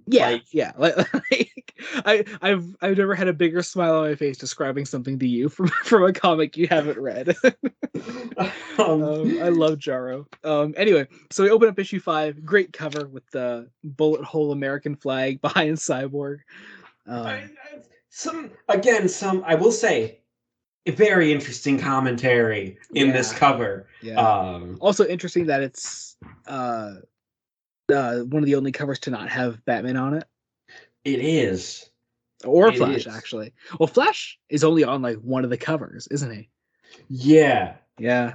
Wait, is he on the? Wait. He's on the first one. Oh well, yeah. Oh yeah. I was the big. Oh yeah, he's on the last one too. There he is. Yeah. Okay. Anyway, so we open up issue 5. Crawling up from the debris is Flash and Superman. Well, specifically Flash at first, and he's just facing down Darkseid's like, "Hey, anyone else awake yet?" Superman gets up. I love this idea. So, the Omega Beams, like you do the Omega Beams already from Doomsday. Did you? I forget. Did they do the whole following thing in that? Yes, they did. Okay. They did. I couldn't remember. So they follow Flash and Superman, and then they split up, and the Omega Beams split, and one follows each of them. And it's terrifying. Oh, I love it. I especially love this one panel here when the chase begins, and you get you see the streaks of the Omega Beams following Flash and Superman as they fly through Metropolis. Just a really great moment. I love Flash's thing where he vibrates through one of the parademons and lets the Omega Beam hit the parademon. And then I love this bit where Barry's like, I have to catch my breath. I've never had to catch my breath before. Well, he has guns pointed at him from police officers. Yeah. Meanwhile, Superman is not as fast. I mean, obviously, I don't think it's ever really been in debate which is faster. Like, obviously, Flash is faster. Yeah, he's the fastest man alive. Yeah, but this just goes to show it. Superman is hit hard by an Omega Beam and taken away by a parrot. Superman is allowed to have weaknesses. Yes. And people who think Superman is just a boring goody two shoes are wrong. Who's overpowered? Man, gee, look at the way it hit Superman. Imagine if that hit I don't know, Batman. Anyone else? Wait, do you know that's the thing that happened? Oh, yeah. It's a big event. When Bruce was officially killed in main continuity for Final Crisis, it's through an Omega Beam, and he is fucking obliterated. Oh, yeah. Okay. Yeah, it's they sort of redo the Crisis on Infinite Earths, Superman holding Supergirl, but he's holding Batman. Oh, that's gotta hurt. Yeah, it's great. I'll show you. It's drawn by Jim Lee, so it's yeah. Yeah. Yeah. Anyway, back to it. Flash goes to warn everybody that hey, Superman was taken away by a parademon, and meanwhile, Darkseid is still there, and Green Lantern tries to go take Darkseid on himself, which is not a good idea. Because Hal Jordan is a dumbass. Yeah. He is taken down not once, not twice, but 3 fucking times, and then he tries to get up for a 4th time, at which point Darkseid just breaks his fucking arm. Yeah. and then Hal tries to get up again. As Darkseid just walks away. Where are you going? As Darkseid just walks away, he's like, fuck this guy, obviously. And then we get probably my favorite scene in the whole book, I'd say. Batman walks up to Hal and you know, he's like, hey, what the fuck are you trying to prove? You know, you're gonna die. Hal's like, then I die, whatever, he doesn't care. And we get this great bit where Batman says, what are you trying to prove? Hal says, I'm not trying to prove anything. Batman says, then who are you trying to live up to? Do you remember anything about Hal's origin? They do it in the Ryan Reynolds movie. I know that he like comes across a dying alien. Anything about like his childhood though? No. Okay. So Hal's origin is that or his childhood at least, is that when he was little, his dad was a pilot. On a test flight, Hal watched as the plane malfunctioned and his dad died in that plane. And so when Batman says a line like, who are you trying to live up to, like that fucking hits Hal. Like, that's gotta hit. Hal knows who he is trying to live up to. You know, his dad is the reason that Hal is a pilot. You know why he does the things that he does. It fucking hits. Oh, I love it. Oh, I love it so much. And I love that sort of where it moves into of you know, we're just someone like you and I are nothing alike. We're alongside an alien, an Amazon, a human lightning bolt, a cyborg, and an Aquaman.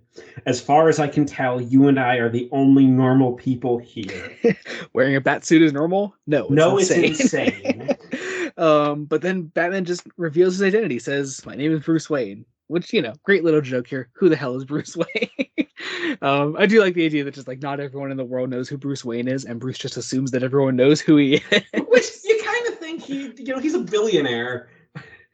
But like he's also, I don't think in this continuity he is not like Jeff Bezos or Elon Musk and a shit human being. He's not like that. Yeah, no, he's you know, he's city level billionaire. Yeah, yeah. But I love Batman just sort of shifting the focus away from him. Yeah. Like there's a tendency with DC whenever Batman shows up to just take over, which like. It's Batman. What do you expect? Yeah. But like this is very nice. Like he's going off on his own to try to save, you know, Superman, because they are going to be best friends. Damn it.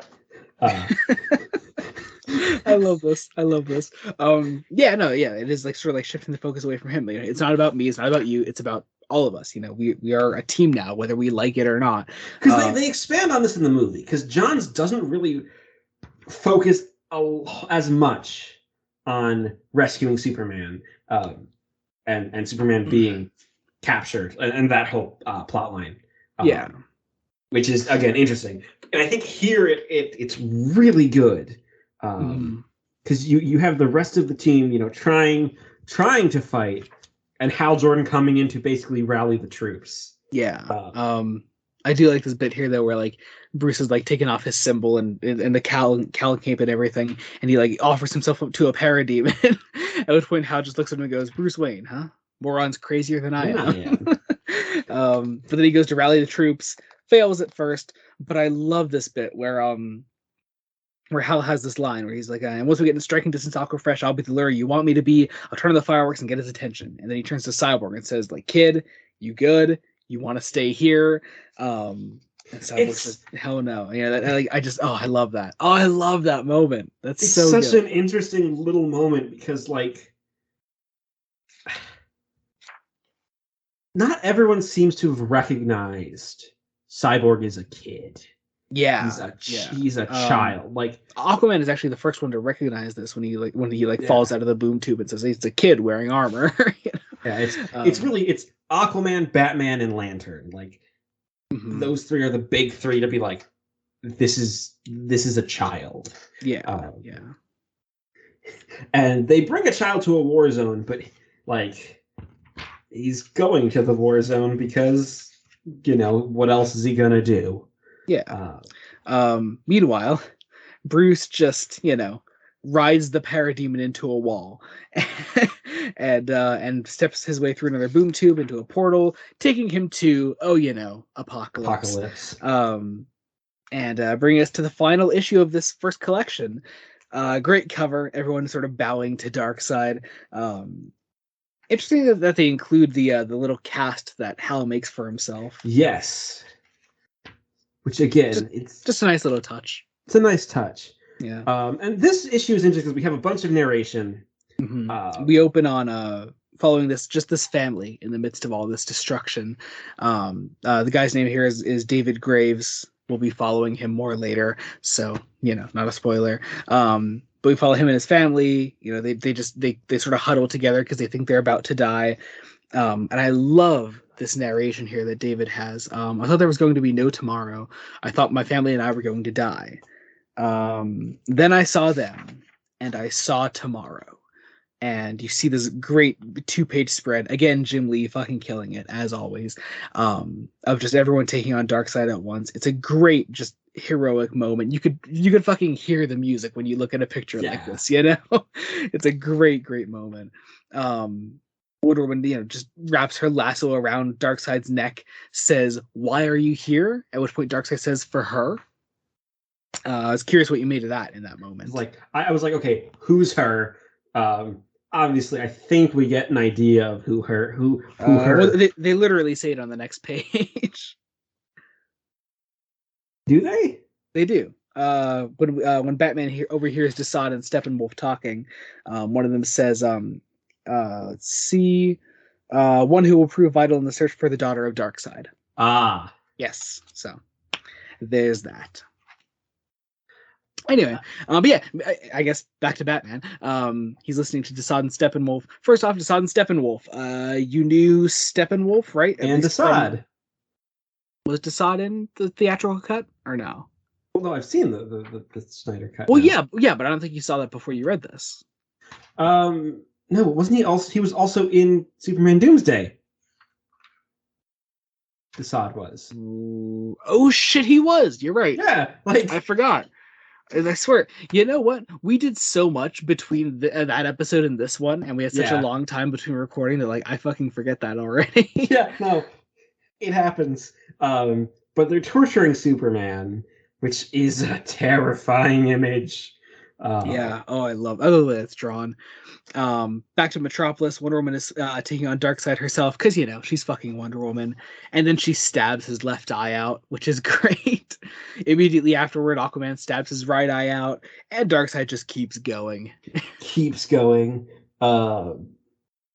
And with the trident still stuck through his eye, and he rips sword. It out. Yeah, both sword and trident stuck in his eyes. I love it. Let's see, but anyway, Cyborg taps into the boom tubes, starts to close them up, but then what is it? Batman and Superman sort of start to make their way, or is it? What is it? No, Batman gets to Superman first. As Desaad and Steppenwolf are pulled away by the boom tubes. Batman shows Superman sort of the destruction happening through the boom tube. They see Darkseid sort of pummeling the League, still fucking blinded. And then through this, Batman says what is it? We need you. We need Superman. And another great 2-page spread of Superman flying through this boom tube, taking out Darkseid. I love how that's done in the movie, because I think Darkseid says, "I am Darkseid," and then Superman comes through and he does the "I don't care." It's a great line, which I'm surprised wasn't in here. That feels very Jeff Johns. It does. And they basically push Darkseid through. Everyone has a part to play. Cyborg basically has the final part with a great one full page. And then we eventually just cut to white as the boom tubes close. And we're left in the destruction, and these civilians start to gather around the League, and they're like, "Okay, we should probably get out of here. They're gonna blame us again. Why stick around?" But everyone loves them suddenly. We see the Graves family again, and and we get this like narration again from David, knowing like what he thought in those moments, as we cut over to a what is it, sort of like a Medal of Honor ceremony. Medal of Honor ceremony Yeah. at the Capitol building with President, not President. Indescript President number 10. President number 10. Which is funny. This was 2011. This was like Obama. Yeah, you could. Obama is in the Flashpoint story. Which is written by Jeff Johns. Yeah, I don't know why we can't have Obama here. I love the dialogue between everyone. This whole idea of, Cyborg, I shouldn't be up here. Sure, you should be proud. Your dad looks like he is. Then you see cock block Steve Trevor over in the crowd. Meanwhile, back to the David Graves household. He's writing a book, and that's the Super Friends saved us, Daddy. it's such a great line. He's writing a book. That's where all this narration is coming from. We get these like this great dialogue where like Hal's like, "Hey, we can't be a team. We all have like our own things to do." But Barry's like, "Yeah, we'll make it work. We could do it." And then what is this, like the secretary? Someone walks up to the president, says, "Oh, there's another another like disaster or something that you guys need to handle."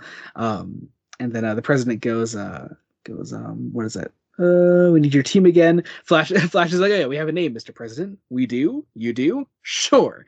You can call us the Super Seven." And Flash says, "Well, we'll think of something." And then we see like the full book that David writes, Justice League Gods Among Men, which is eerily similar to Injustice Gods Among Us. Yes. Yeah. I mean, obviously, written before that, but still just... It could be an influence. An interesting coincidence. And then we get this epilogue scene, which I know means absolutely nothing to you right now. No, it doesn't. It's clearly set up for something. Yeah. This is sort of like the first big thing when like they started the New 52. They were like, "We're gonna set up this big arc that's gonna like cross over a bunch of titles, and you have to be there eventually." And it's mostly going to happen within Justice League, which is why they start setting it up here. But interestingly, you see the lady that you saw in the football game earlier, who just happened to be there. She's here. Her name. Do they say their names here at all? I don't know. Because I know their names. I mean, I could just tell you. It's not a spoiler to say their names. Okay. Anyway, the guy here in the hat is the Phantom Stranger. Typically, that means nothing to me. Yeah, typically he's like one of the like Vertigo, like Constantine type characters. And then Pandora here, that's the girl in the red. She is, I believe, a New 52 creation. I don't think she existed before the New 52. Because like they then fight, and Phantom Stranger gets knocked out / killed. I don't think he's dead. Yeah. So she kills him, but he gets right back up and says, "You can't kill me." And I don't know. It's again, it means absolutely nothing if you're just reading this as a standalone. Yeah, I mean, it's a tease. It doesn't even really mean anything in the next volume. No, it doesn't. And I thought it would. Yeah, no. It's I think if we're talking the collected editions, volume 4. So that's a while. Yeah. So we have time. Yeah. All right. On to Villain's Journey. All right. Issue 7. Issue 7. We flash forward to present day in Baltimore, Maryland. Yes. There are monsters. This is my least favorite issue of these two collections. Yeah. I mean, there are monsters. The Justice League comes in. They fight these monsters. I don't know. This one doesn't do a lot for me. It's like this is trying to be like a prologue to the story. Yeah. There's some nice art. Gene Ha is on the art in this one. I don't know. It's okay. I mean, of course, you're coming off Jim Lee, and the next issue is Ivan Reis, so you're kind of sandwiched between the two of the you do have some interesting appearances from Steve Trevor. Yeah, well, this is where Steve Trevor starts to really become a character in this series, and I do like his inclusion here. Yeah. Also, there's another character, a mysterious character, um, sort of mysterious character who sort of mysterious. I remember I had read Origin like a bunch of times before I actually read Villain's Journey. Like there was a long time between me getting like volume 1 and volume 2. So like there were all these like little hints into like who that character was. I was like, I know who the fuck it is. I've read Origin like a million times. Yeah. Are we talking about the same character? Are we? Wait. We should be. The secretary character, assistant character who. Oh, sorry, you're right. Yeah, I clocked who she was almost immediately. But yeah, this is. I don't know what you mean by who she is. Isn't she supposed to be Amanda Waller? No. No? Totally separate character. Okay. Totally separate character. I thought they were trying to set up like Suicide Squad stuff. No. Well, Waller shows up at the end of this collection, right? Yeah. Yeah, no, that's not her right now. Oh, I thought. Okay. No. With Gene Ha's art being so different. Yeah, like, it can be hard to tell, but no, Etta Candy is a totally different character. Okay. Yes, totally different. Yeah, typically she's a character involved with Wonder Woman stuff. She was even she was in the first Gal Gadot Wonder Woman movie. They adapt her in there. Yeah, totally different character. Yeah, because yeah, I get it. I don't blame you for that mistake. Like it's fine. Yeah. It's so weird. It's so weird because this. I don't like this prologue that much. Like it. Yeah, the actual like monster fighting plot is stupid. I do like the press meeting stuff. I think that's great. Yeah. This is where we really start to learn like what has happened between these 5 years. You know, the first like half of this issue is just telling us, hey, the people love the Justice League. What else do we fucking know? Like, you know? we got that at the end of volume 6.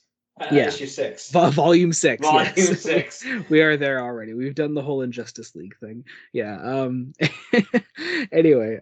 Yeah. So we're here. I like this press conference thing where this guy goes. He's like, why don't they do your job? Steve's like, my job, the government's job. And maybe the 7 of them could put their heads together and fix our economy and balance the budget you guys have blown. They could reform education. You know. It's interesting. It's an interesting take on it where the people are just like, hey, if these guys are so fucking good that they basically replaced the police and military in these big invasion things, why can't they do the things that the government does? You know, it's interesting to see that like public perception of the Justice League. Yeah, and it's like it's kind of a dumb idea because like they couldn't. They're superheroes. Well, Bruce Wayne could, but that's Bruce Wayne, maybe Barry Allen. Maybe, yeah. But like, no, it's not their wheelhouse. Yeah. But yeah, so as Steve is leaving, this guy fucking comes up to him. He's like, hey, Trevor, one last question. I heard you and Wonder Woman had a thing going on. Does she wear the boots in bed? which naturally sets Steve off. Yeah. Yeah, like, he attacks this guy. And it's an interesting scene. Obviously, Steve is very, very mad about something involving Wonder Woman. And we'll get there eventually. But yeah, so then we meet Etta Candy, who is not Amanda Waller. I thought it was just going to be like Amanda Waller. No, it's not Amanda Waller. Again, this is you can see my problem with this volume, just as a whole, because it's like let's throw a bunch of characters at you, yeah, and not give them as much time as volume 1 did. Like because like. You could think, with the radical shift in art style, because this is a radical shift. Like, yeah, definitely. It's so different. At least, like Ivan Reis is similar enough to Johnny, and it's not bad art. It's just so different. Yeah. But anyway, yeah. So then Steve meets with these. What are they? Fucking senators. That's it. It's a Senate hearing. He meets up with them. Although they're sort of like yelling at him for like keeping an eye on the Justice League, and he's like, "Hey, so I'll tell the Justice League you don't trust them, which means they might not trust you, and I can't wait to see what a quick sweep of your offices with X-ray vision might reveal. The people want them to take your jobs already. Maybe then they'll just do it." Which is Very, very telling indictment of the American government. Yeah, yeah. Johns is really saying a lot here. I love it. Johns is saying a lot. Just probably not with enough time to do it in this single issue. Yeah, yeah. But we have that. We meet up with Steve and Etta again, as Steve makes a call to Wonder Woman. Well, to the Justice League Watchtower, of course. But did you know the Watchtower as a thing, as a concept? Yeah, I knew it was a thing. Okay.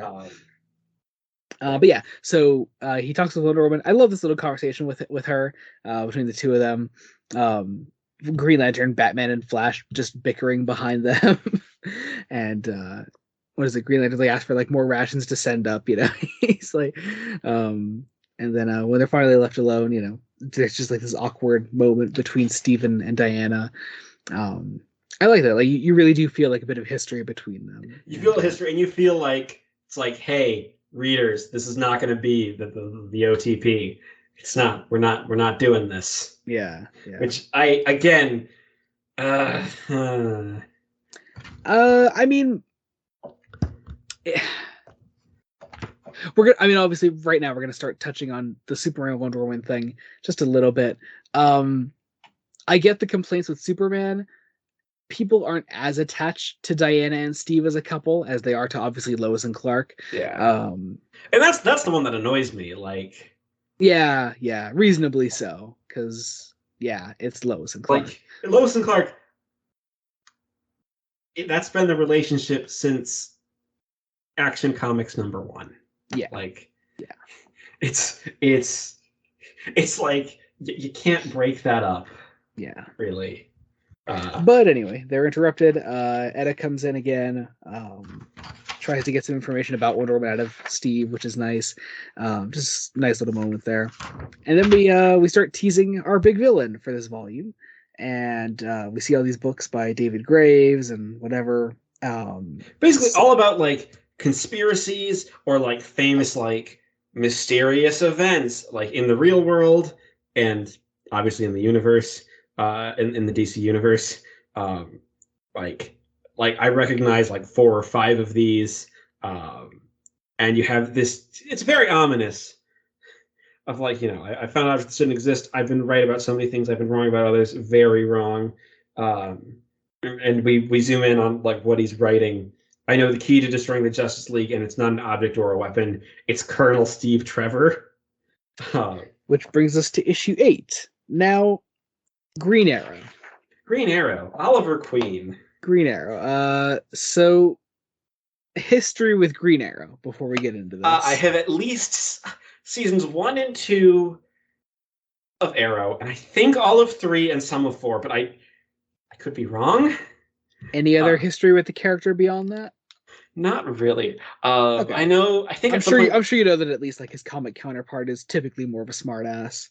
Yeah, well, and I know because that like at one point before doing the podcast, you showed me a famous cover. Which one?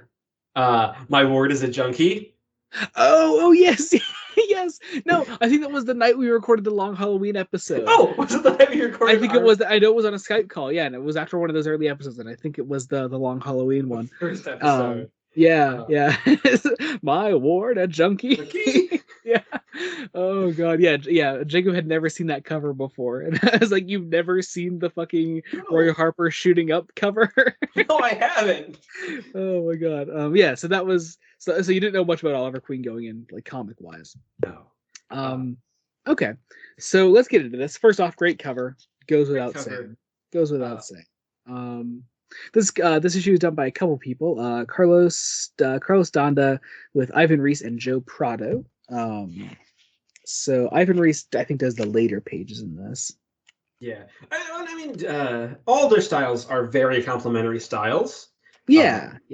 But I do like this is a lot better than Gene Ha's art from the last one. Yeah, it doesn't break things up so much. Yeah. There's at least more of a connection between this and the Lee stuff. Yeah. Like if Ha was actually on this issue, I probably would have liked it better because the previous issue was supposed to be the prologue for the last 4 issues. Yeah, and the big story, so it doesn't mesh well. Yeah, definitely. But Anyway, we kick off. Steve's having another meeting with these senator guys. Meanwhile, Oliver Queen is here. He's running through these blasts of what green alien bolts. I don't green know. energy. And says, "What the hell am I doing here?" It's at this point that I would like to bring up our next Twitter question from my tweets today. Good friend of ours, Jamie, at Jamie_season 7, nice Doctor Who reference there, says, probably more a question for Joey, but what do you think of the way Johns writes Green Arrow here? And you had actually replied to that and said that you may have more to say about that, like, because I'm at least familiar with like Stephen Amell's portrayal of Green Arrow. Yeah. Now here's the thing. Specifically in the New 52, I did not like Green Arrow as a character.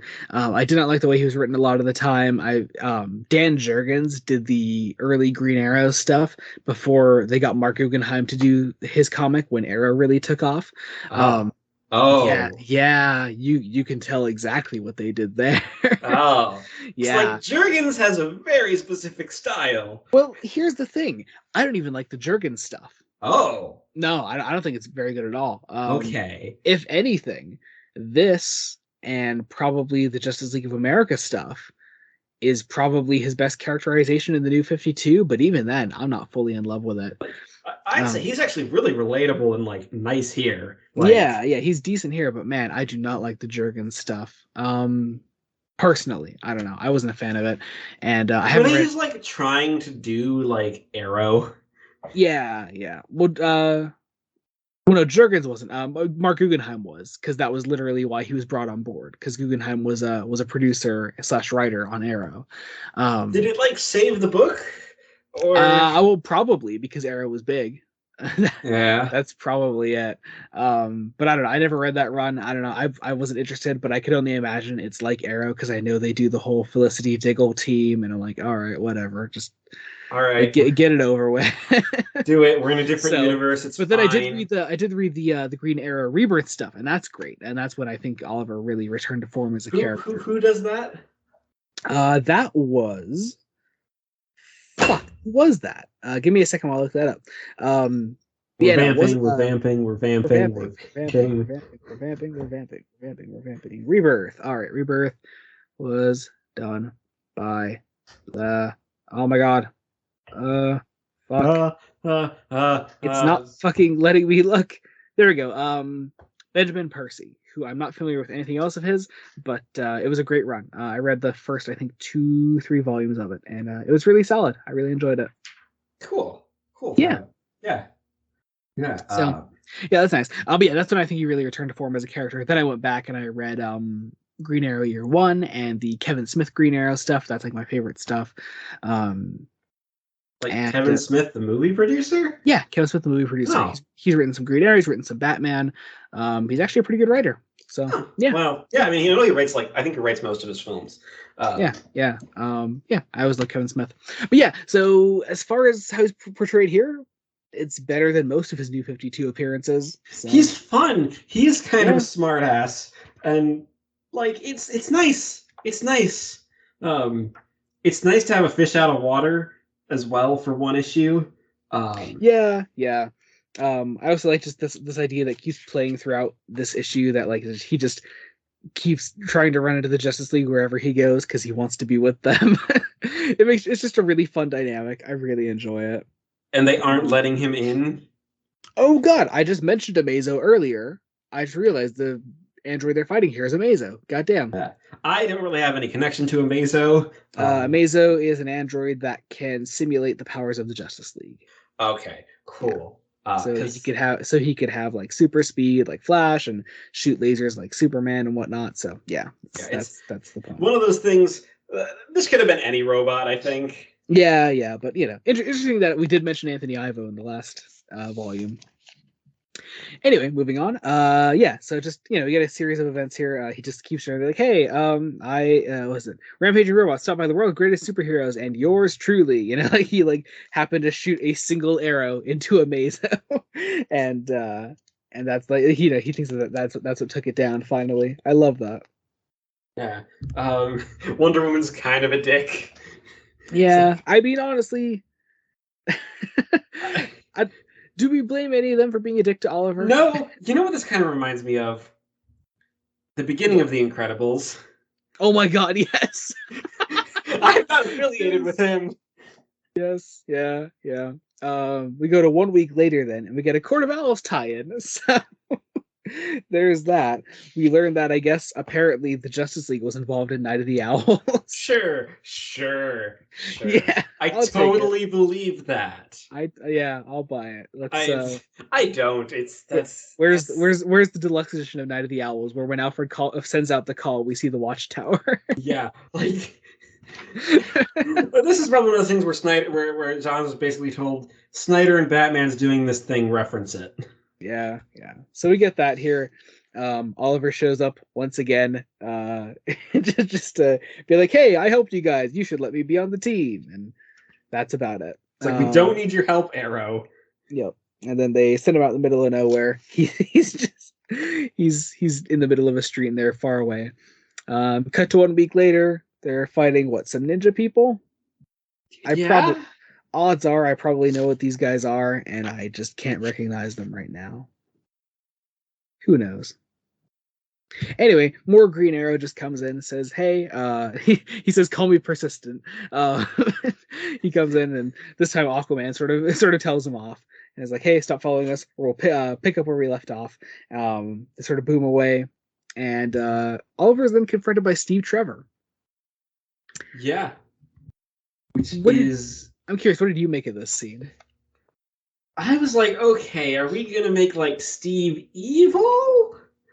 Maybe? Or like what are we That's interesting doing? because yeah, that's an interesting point because you're not really familiar with Steve at all as a character, so like you don't know really what like No. direction they would typically take him in. Now Steve typically is like I mean, at least here he's a more morally ambiguous character, but I don't think they'd ever make him evil. Evil. Yeah. Yeah. Uh, and he basically makes him an offer. Um, it's like, yeah, so I have another team you might be interested in giving a social conscience to. Uh, which I'm guessing this is the setup for. Yeah, this is Justice League of America. Also written by Jeff Johns. It lasted for a good 14 issues. And Oh, has yeah, that's. it's all collected in like 2 volumes, I think. You know, It's a shame because I love the lineup. the fact that like one, the New 52 started with 52 books and they kept increasing, like Well, no, they didn't. they didn't For every book that was introduced, they'd cancel a book to sort of keep it at try to. 52. Oh, that's Yeah, even. so they did it in waves. So like the first wave of books was canceled at the 8th issue, and it was like four or five titles, and it was replaced by 4 or 5 titles, Okay, starting at number that's. one. Oh, ooh, Yeah, that's I mean, harsh. hey, if nothing else, the first wave of canceled books included the Rob Liefeld Hawk and Dove series. I mean, The good things come, you know? I've heard nothing but bad things about Rob Liefeld. You would be correct in hearing those bad things. Wait, didn't he also create Deadpool? Yes, he did. Well, him and a bunch of other people, but he likes to think that he's the only one. Oh, so it's like it was created by all these people. Yeah, Also an asshole. but I think there's this horrible quote from him where he's like, where he says something along those lines. He's like, I'm the writer on that. You know, all these people they drew and like made Deadpool's personality and everything, but I'm the writer on that issue. You know, Hang on. he's like, what does he say? He's like if a guy had like at a house did something and he thanked the janitor for also helping do this important thing, that's not fair, is it? It's I forget exactly how the quote goes. It's horrible. Oh, he's such a horrible person. I fucking hate him. Excuse me. Yes, you thank the janitor. Like yeah, like fucking like oh my god. Also, Liefeld is like a modern day Bob Kane. If you didn't create Deadpool's personality, did you really create Deadpool? Well, he created his personality, but like he means more like in the all the different creative stuff on it. So like not crediting like the artists and inkers and colorists on that. Who are Colorist. also creating Deadpool. That's fucking horrible. Yeah, it's mean. It's very, very mean. He's like a modern day Bob Kane, you know. There's a reason Superman was always Jerry Siegel and Joe Shuster. Jerry Siegel and Joe Shuster, right? Yep. Anyway, meanwhile, in the Watchtower, we switch to Ivan Reis art, and God, I love Ivan Reis. Yeah, it's very Jim Lee-esque. Yeah. But they sort of like talk about like why they don't let anyone else on their team, and Batman says we can't take any risks. We all know what happened when we let someone else onto the satellite and into the Justice League. It ended very badly, and we get this 2-page spread of the League fighting off Martian Manhunter. Obviously, we're not going to get anything else with him in this volume, but Martian Manhunter history. What did you know of him? I vaguely knew about him. Obviously, he appears in Sandman, which I've read. Yes. Oh, yes, he does. That's right. Yes. Yeah, so you know the whole fire thing. The fire thing. He's played by I think in the audio he's played like Reginald D. Hunter. Yes. Who's great. I also was just vaguely aware of his personality from like. I never watched the DCAU Justice League shows. Like you will. You will eventually. Yeah, I will eventually. I will eventually. But I had I had at least seen episodes. I couldn't tell you what episodes. I forget. Do they do the Oreos thing in the Sandman or no? They did. Does he have Oreos? Yeah. Yeah. Right at the end. Yeah. So I doubt you know any of that. What that's about. Martian Manhunter loves Oreos. Who doesn't love Oreos? Oreos. Yeah. Right. Yeah. He fucking loves Oreos so much so that like there's a point. I mean, every main DC hero has died at some point, but when he like died at one point, his grave they put like a little Oreo on top. Oh, it's great. That's really touching. Yeah, but then he comes back in Blackest Night as a zombie, so you know. Oh. Yeah. Anyway, moving on. So we go into the actual Villain's Journey story now. Villain's Journey, Chapter 1. This is issue 9. And we're back to Jim Lee art, so it's beautiful. It's beautiful. The call for adventure. Yes. Once again, inked by Scott Williams. Colored by Alex Sinclair. Yeah, is Sinclair doing the colors? It doesn't credit the colors as on like the. He should. None of the individual issues. Yeah, but at the top of the book, it's got to be Alex Sinclair. It looks like Alex Sinclair. So honestly, I wish trades would be consistent on crediting everyone. Everyone deserves credit. You're asking a lot there, Jake. It's one of those things you just get used to. You could look up the individual issues if you want that. That information is always online. Yeah, but we see Mr. Graves, David Graves, dying of a terminal disease. I think, like much of the DC universe, 5 years will really take a toll on you. Yeah, I think it's supposed to be cancer. But it's funny, they say 4 years ago, so this only happened like within a year of post origin. Like the dude is dying. Like they talk about like his neutrophil count, which is like a blood cell count, is low. Like it's like they can't. It's like he seems to be like they can't help in any way. He seems desperate. Like he pulls a gun on this doctor and shoots him. Yep. Beautifully putting some little blood splats on Justice League Gods Among Men. Interesting that they make the I don't know, I just like the back cover here of the book that's like totally blank aside from a picture of David Graves ripped from Origin issue 6 and then just a that famous Jim Lee Justice League drawing with a different background. Which I mean, it's fair. So, yeah. Anyway, so we go over to Steve Trevor, who's just walking out of a liquor store. and of course paparazzi's all over him, which is great. I fucking love this one dude that goes, how's it feel to get dumped by the hottest woman in the world? How's it feel to have nowhere to go but down? It's exaggerated dialogue, but I find it kind of funny. I like it. Yeah, because we find out he's living with his sister basically. Yeah, so then we go over to the Batcave here for a second. I don't think you know anything about this. Do you know what this is that Bruce is looking at?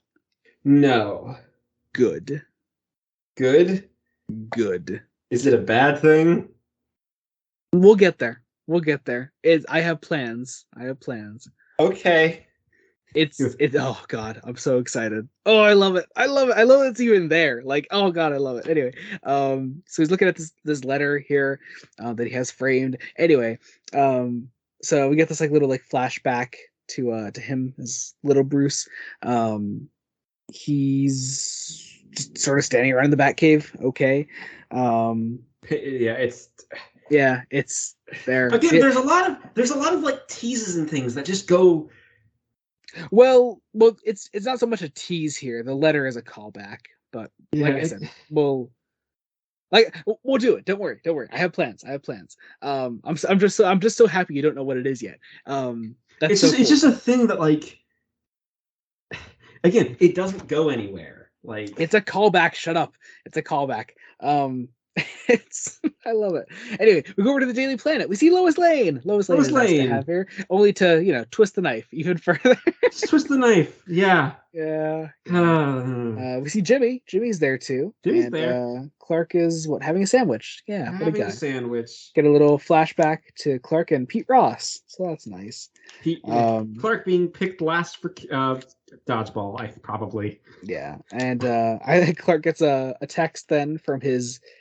I swear it's supposed to be a 2011 phone, but it's a fucking flip phone. What the fuck? The hell? Here's the thing. I had a flip phone in 2011. Yeah, my flip phone did not look like that. Yeah, but you were a child in 2011. That's true. That's true. Clark is a grown-ass man. Anyway, for a BlackBerry. Anyway, text from Bruce says, "Got lunch plans?" Which I love that. Clark pulls down his glasses. We go over to Arkham Asylum where there's been like a prison outbreak, and they attack Clayface. And Batman and Superman are fighting them off. Again, they're becoming best friends. They are. Just let them hug. So yeah, eventually, Cyborg comes in. We get a little flashback with him and Silas. Same thing from Origin. Yeah, nothing new, nothing different there. Nothing different. Oh no! We do see some upgrade that Silas is doing there in that last panel of the flashback. Yeah, it's like a new targeting system he's putting in. And it's a great sort of like, this is a bad relationship and it's only getting worse. Yeah. But yeah, so we go over to Steve's house once again. He is met by someone. We can only assume it's David Graves, obviously. We go over to Flash and Green Lantern, and we get little quick flashbacks of them in their past lives before they were superheroes, which I like. You see, like, Hal has a bit of a rough past. Barry is, good guy cop in the crime lab, so that's nice. Yeah. Who is this guy here? Weapons Master. I honestly don't know who that is. I'm sorry. It is not important villain. Yeah, because we are setting we've just rounded up, but we're trying to interrogate him, and they can't get him to talk, so they call in Wonder Woman, who has a flashback with Steve Trevor here. We see like a bit of their past for each character here, which is nice. Them breaking up, basically. Yep. Sad days.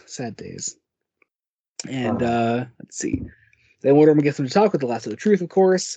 Meanwhile, is this still at Arkham there with Batman? Yeah, it's this character called The Key. The Key. Yeah, I don't know. Anyway, so yeah, he's like going insane, and he says like, who did this? And he says Graves, and we then see Steve, who is, my God, that looks horrible. Being tortured. Jesus, being tortured by, of course, David Graves, and of course, who is now full on villain. Hard. Yeah. Oh God, it looks fucking brutal. I love it. And eventually he gets tortured enough to the point where David Graves like threatens Steve's family. Steve says, "I will tell you everything you want to know," taking us into issue 10. This is like one of my favorite covers from this collection. Look at that. It's a great cover. Oh, that's gorgeous. I love that. Let's see. We get a flashback 3 years ago now. David's still out looking for a cure for his mystery illness, and his mystery cancer. It's cancer. It's mystery cancer. Mystical magical cancer. Yeah. That's it. That's he prays to like a god figure, asks for help. It's kind of stupid. It's Yeah. it's kind of stupid. Anyway, back in present day, Steve is still being tortured. Steve, oh god, he breaks his way through these restraints on his hands by breaking his bones. Oh god, that's horrible. Just to be attacked by spectral creatures feeding That's off of his pain. that's miserable. But great stuff. Look at Aquaman here. He's gotten rid of the jewels. That's fine. I can live with it. I like the jewels. Yeah. Let's see. Oh yeah, this is the only character that we didn't get a flashback for last issue. So we get another one here. He's talking to Volko, which is do you know Volko at all? No. No.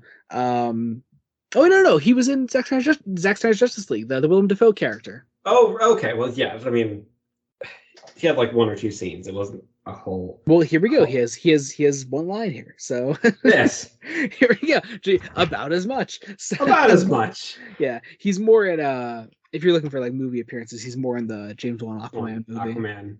Yeah. So anyway, up to the Watchtower. Batman is talking about the weapons master, the key, now Scarecrow, the scavenger, Captain Cold, the cheetah. Dozens of reports of our enemies being attacked, tortured, and interrogated by someone named Graves. I find it interesting that like they don't have any files on David Graves, the first guy to like write a book about them. Yeah, he wrote a book about them. Yeah, like that's a little weird. They're not putting this together at all. Yeah. But of course, it's not going to last for long because this is the one where David comes in. But yeah, so they're sort of like contemplating what to do here. Just nice interactions here. Johns writes the League together so well. Yeah, and like if Cyborg, if it can be found on a computer, it can be found in my head. Your email, your credit score, which is in the trash. Love it. Such a great bit there. Yeah, this idea that it's they're talking, and then they are. The Watchtower lights go out. Watchtower lights go out. They're interrupted by David Graves, of course, who is here. And God, I love this design. Like it's such a creepy villain design. I love it. But yeah, so he comes in. Wonder Woman goes to attack him. Says, "What are you doing with Steve?" She is immediately attacked right back. So it gets sort of like the life sucked out of her. Get another quick flashback here of what has happened in her past, the death of her mother, yes, which is I think something that happened in the Brian Azzarello Wonder Woman run, which is early New 52 as well. Yeah.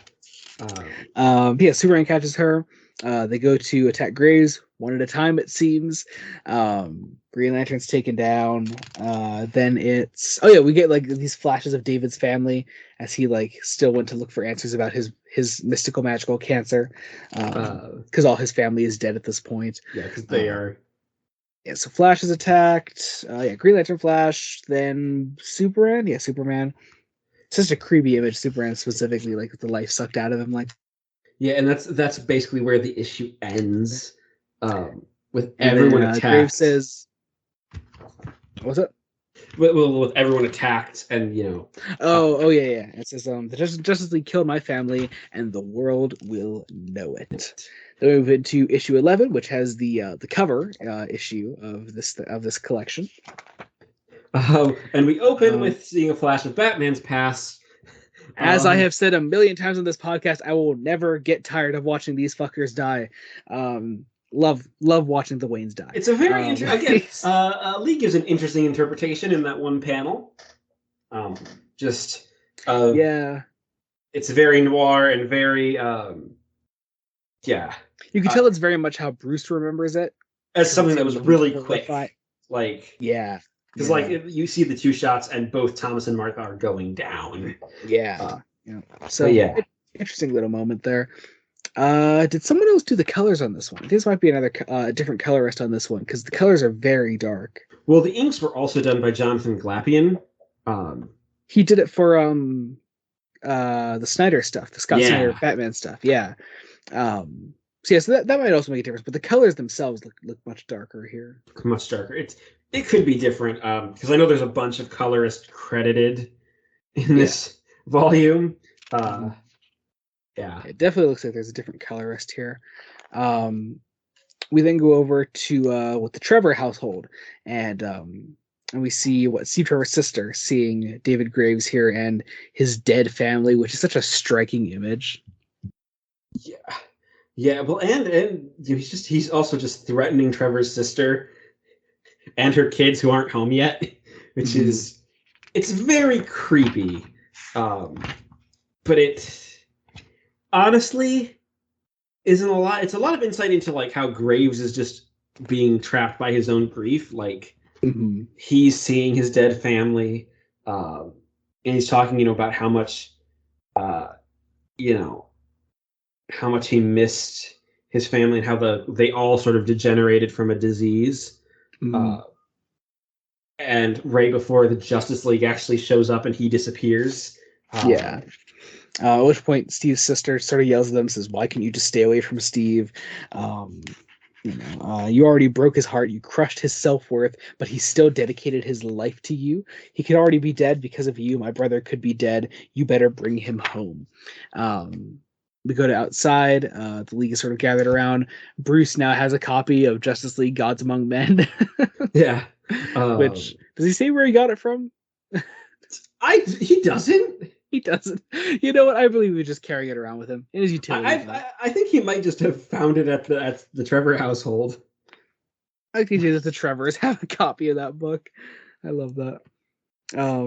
Yeah. So anyway, Wonder Woman's obviously very beaten up by this because she wants to go it alone. Yeah, she's been kind of a dick to Steve. She wants to go take him on alone. Green Lantern stops her, but it's Wonder Woman, so she breaks right through it. We got a great Jim Lee 2-page spread here. Brilliant stuff. And then they start fighting for a page, which I think is a little unnecessary. Yeah, it's a bit long. A couple of pages. Well, the whole idea is like, this is going to destroy their reputation because they're going to fight each other. Okay. This is the part of the story that I dislike the most. Like, I enjoy this arc. It's fun. It's cool. I like the eventual conclusion. But this is very contrived. Yeah, yeah, definitely. You are friends by now. Stop. Yeah, yeah. If you're gonna fight, do it verbally with like maybe 1 or 2 punches and not a full out fight. Yeah, I do really like this 2-pager of Wonder Woman kicking Superman, though. That's great. Yeah. Anyway, more fighting. Let's see. We are eventually transported by. What are they transported by? Boom tube. But how? Cyborg. How? He can do that? I don't know. Well, I know he could do that, but I don't think he chose to take them away, did he? Yeah, they just sort of boom tube to Graves' writing cabin. Like, it's weird. I can see why the films did not adapt this arc, the animated films. Yeah. It's a fine enough arc, but man, it's not great. Contrived. Yeah. Anyway, we start going through this cabin. We see the graves of his family. He went to find his family in the Valley of Souls, Batman says. After they died, like they succumbed to a mystery illness. Yeah. Messed up idea. I like that. But we go into the Valley of Souls then. The whole League goes here. And they're all sort of visited by specters of their past. Bruce, of course, sees the Waynes. Hal sees his dad. Superman sees his parents. Flash sees his mom, I think. Yeah. Arthur sees his dad. Victor sees himself. I get himself, yes. Which I think that's actually a nice little touch because Victor is dead, quote unquote. Yeah. Well, it's all the things identity that we aren't really. It was so greatly set up in Origin, but we aren't doing anything with it here, really. And I mean, like it's nice to know that it's still there. Yeah, it's still there. I just hope that like further arcs give him a little more to do with that. So you didn't know about his dad, Hal's dad, I guess. So that must have been cool to see there. You knew about Barry's mom and Arthur's dad. I did not know about. You do not know. Okay, well, there we go. And then, of course, to end the issue on big cliffhanger, Diana sees the ghost of Steve Trevor, who says, "You're too late." And we have the final cover. Oh yeah, final cover. Okay, look, say what you will, I fucking love the cover. It's a beautiful image, even if I don't like it. It's fine. It's okay. Fine. We move on. Great Good. opening page of the This is league. the last issue drawn by Jim Lee, I think, for the run. Yeah, he might do another one later on, maybe. Maybe. I'm not sure actually. I forget. But I Yeah, think it but might be Ivan Reese later, from this point on. yeah, it's I don't know. I forget. Anyway, moving on. Yeah, so we have we see a nice opening page here of the league themselves. There's a with Graves sort of reflecting on the Justice League, that they can't be heroes perfectly. We get this TMZ interview about the Justice League. Yeah, it's trying to basically make up this media storm that the Justice League are fighting each other and are going to like destroy the world or something. Okay, someone just decided to be a dick with a motorcycle outside my I heard that. window. I I'm heard sorry, ladies and gentlemen. It's all good. It's all good. All right, yeah. So talking about this, anyway, back to the Valley of Souls, because man, that plot point is just really stupid. Anyway, back to the Valley of Souls. We see Steve. It is all an illusion, of course, because who the fuck is gonna believe that Steve is actually dead? Um, let's see, but oh yeah, we do see Ma and Pa Kent here though, because Yeah, earlier Clark was seeing Jor-El and Lara L. Now it's Ma and Pa Kent, which I think is interesting. yeah, I think um, all the other Spectres are the same though. yeah, and Yeah. it's interesting pieces of Spectres, and it feels like the Spectres are feeding off of Graves and everyone else. Like Graves very much feels like the victim here as well. Yeah, definitely. As well as also just being an imposing villain. Like he's not the most interesting character, but I do like him as a threat. Yeah, He's he's a interesting. good threat. It's just a bit one note. Uh, Yeah. It's fine. We move on. We sort of like convince Graves that his family can never be brought back, right? That's where we're going. Yeah, that's where we're going. yeah, and it's Steve's not really dead. They all sort of break through the illusions, like, hey, this isn't really my family. These aren't my dead parents, siblings, myself in Victor's case. And Steve comes out looking beat as all hell. God, look at that man. Wonder Woman, of course, takes it upon herself then to fight Graves, which, I don't blame her. She should be the one to take him on. Um, Aquaman takes him on. It's a big fight. I don't know. What else is there to say on it? well, it's the whole idea that it isn't actually them, and it's sort of the final moments from Graves that I think we do need to highlight because they are. Yeah. This is where it really shines. I like this moment. When Graves is finally defeated and you see him all sort of decrepit and broken. You see him. You see Batman, like of all things, going in to comfort him. Graves is like begging for death, and Batman says, "Those things weren't really your family, but you already knew that, didn't you, Mister Graves? Deep down, you already knew. You just wanted to convince yourself and the world otherwise." And it's clear that this was supposed to be a big like let's meditate on grief, but I'm gonna be honest, Johns didn't do enough of that. I'm Yeah, I like get that. Yeah, the effort is there, but the effort's there. It's weaker. It's not a bad plot, and I enjoyed this volume quite a lot, but it just isn't consistent. yeah, Like yeah. like you have Steve and Diana at a hospital scene, uh, which is they basically finally build up to breaking off their relationship completely. Yeah. Um, Yeah, that nice little moment there. It is bitter, but it's a deserved moment. I like that. We get to the Watchtower then, with the whole idea that and like is this the end of the Justice League because people are questioning their actions. mhm. Um, um, we sort of neglected to mention it throughout a lot of this, but there has sort of been like this power struggle for a leader through the group, and Batman and Batman and Aquaman have been like the two main contenders for it. yeah, Apparently, which I do like that, like of all the two characters to like pit against each other in that's kind of funny. Um, but I guess Hal decides then that the way to sort of get the media off their backs is to step away from the league.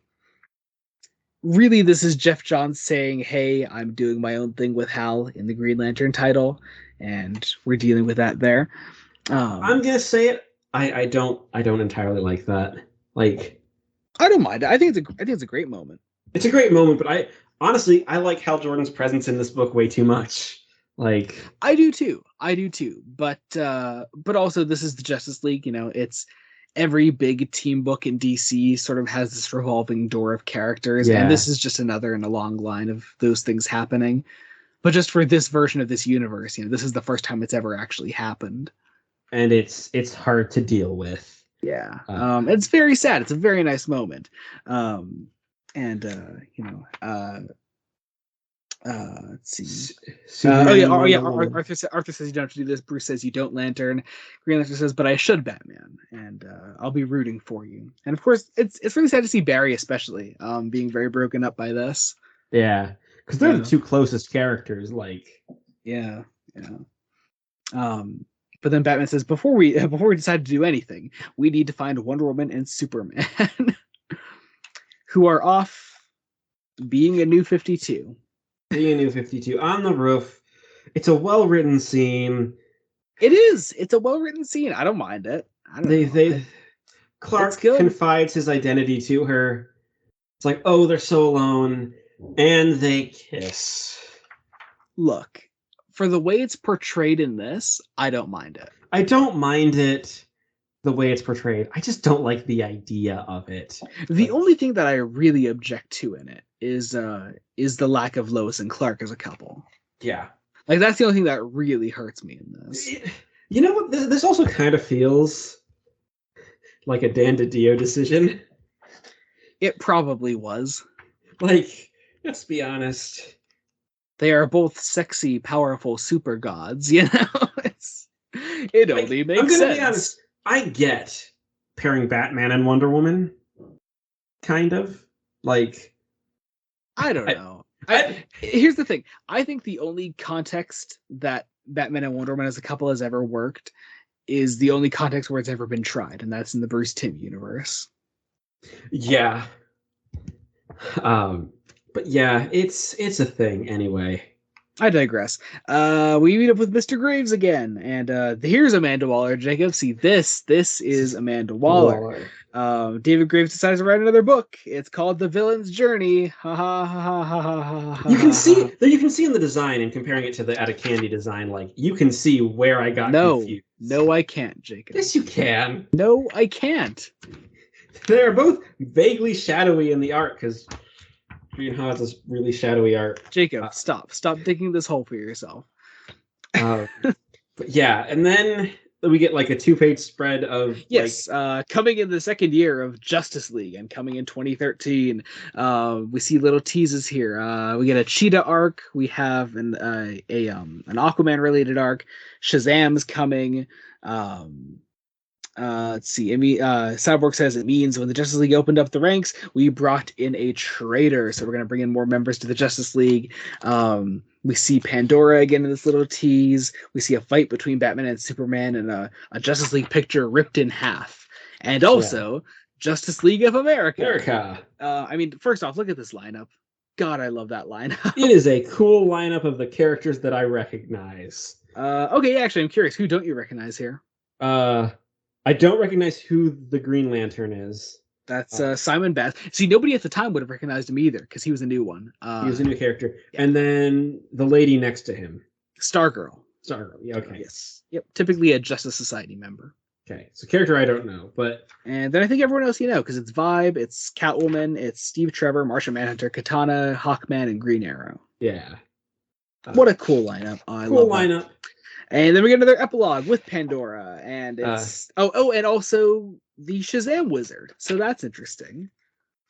Oh, is that who that is? Yeah, that's what the Shazam Wizard looks like. It's also worth noting, I think, starting in the issues after this, the Jeff Johns Justice League title started doing these backup stories in each issue where they were telling a little Shazam story, and it's all collected in a big volume called Shazam. So there's that.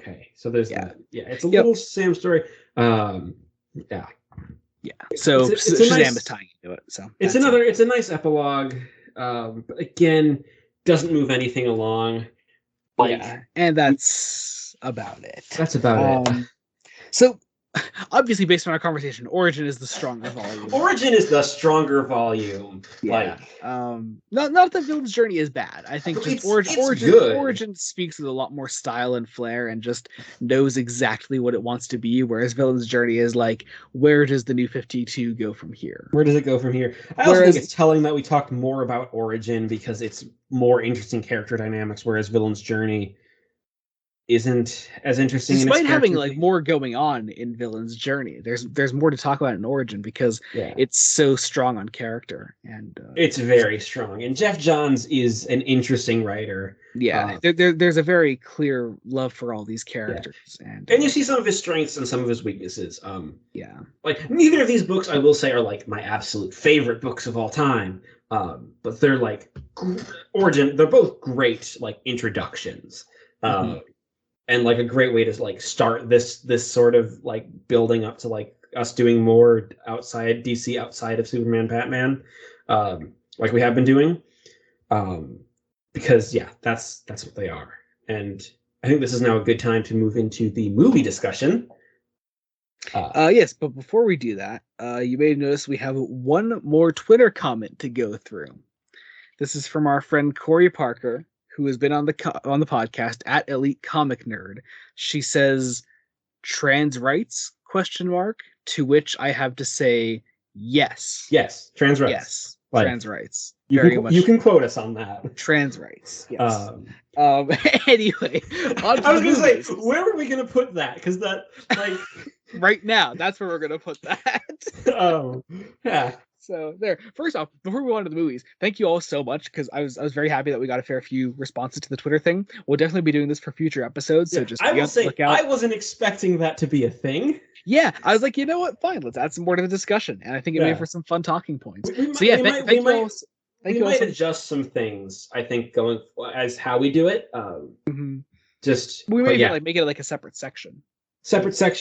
Maybe like do it more than just like the day before we record. Like, well, I don't know. Well, day of would be like when people would drop their questions. Anyway, so thank you all so much to people that like contributed to that. We'll definitely be doing that in future episodes. So be on the lookout on our Twitters. Like I said, both of our Twitters will be linked in the description. I'll be the one that poses the questions. So just be on the lookout for me. But of course, Jacob retweets and talks about everything else. So and I'll probably quote tweet and I'll collect things. All right, so movies, Justice League or War, not Origin, War, which is an adaptation of Origin. So yes, great cast, great cast, really great cast. I love Jason Momoa as Batman.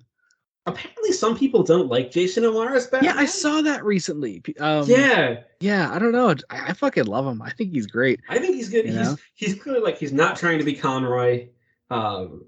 He's very much doing his own thing, and it's a great voice for him.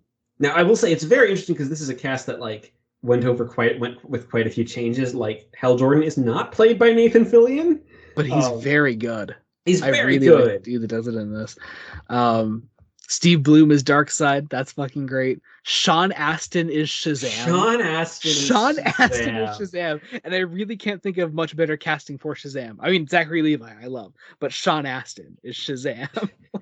Sean Astin is, let's be honest, Sean Astin's an underrated actor. He's so good. Underrated. Everyone loves Sean Astin. Come on. Yeah, but he's only known for Lord of the Rings, basically. I love a lot of Sean Astin projects. Rudy, right?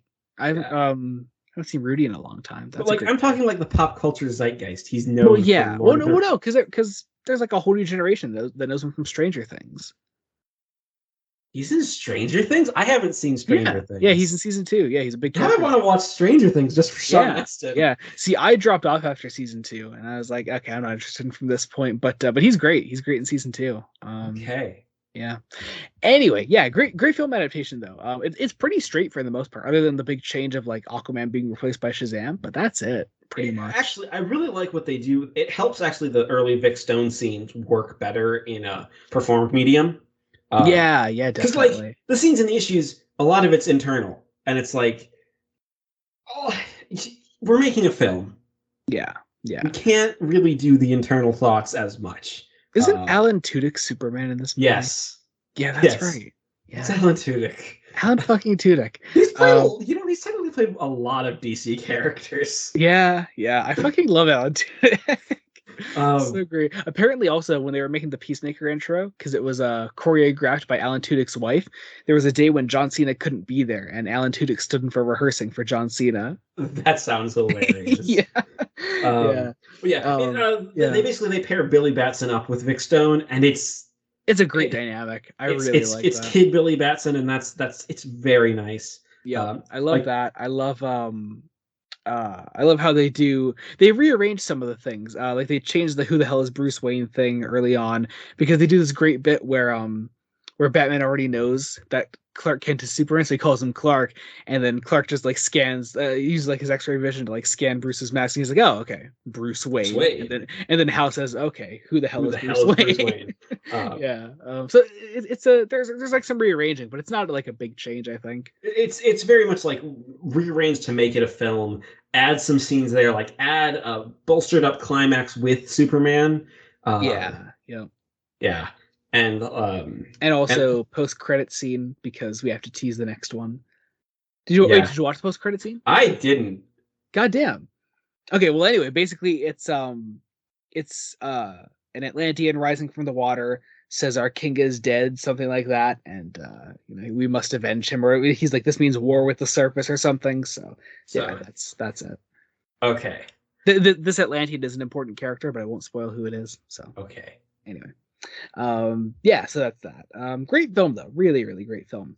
You also did watch something else recently. Yeah, I did, not intentionally. That we have, but also like it works that you did it here because it is technically inspired by the New 52 Justice League. At the very least, the lineup. The lineup and the overarching plot is very Jeff Johns. Yep.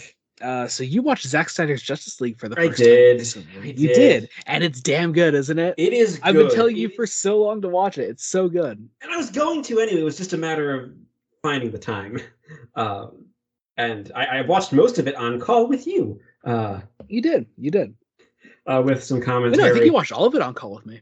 Was it all of it? It might have been all of it. I think so, yeah. You did it in 2 sittings. And I think we happened to just be on Discord the whole time. Yeah. I will say it's very long. Paced well, but still long.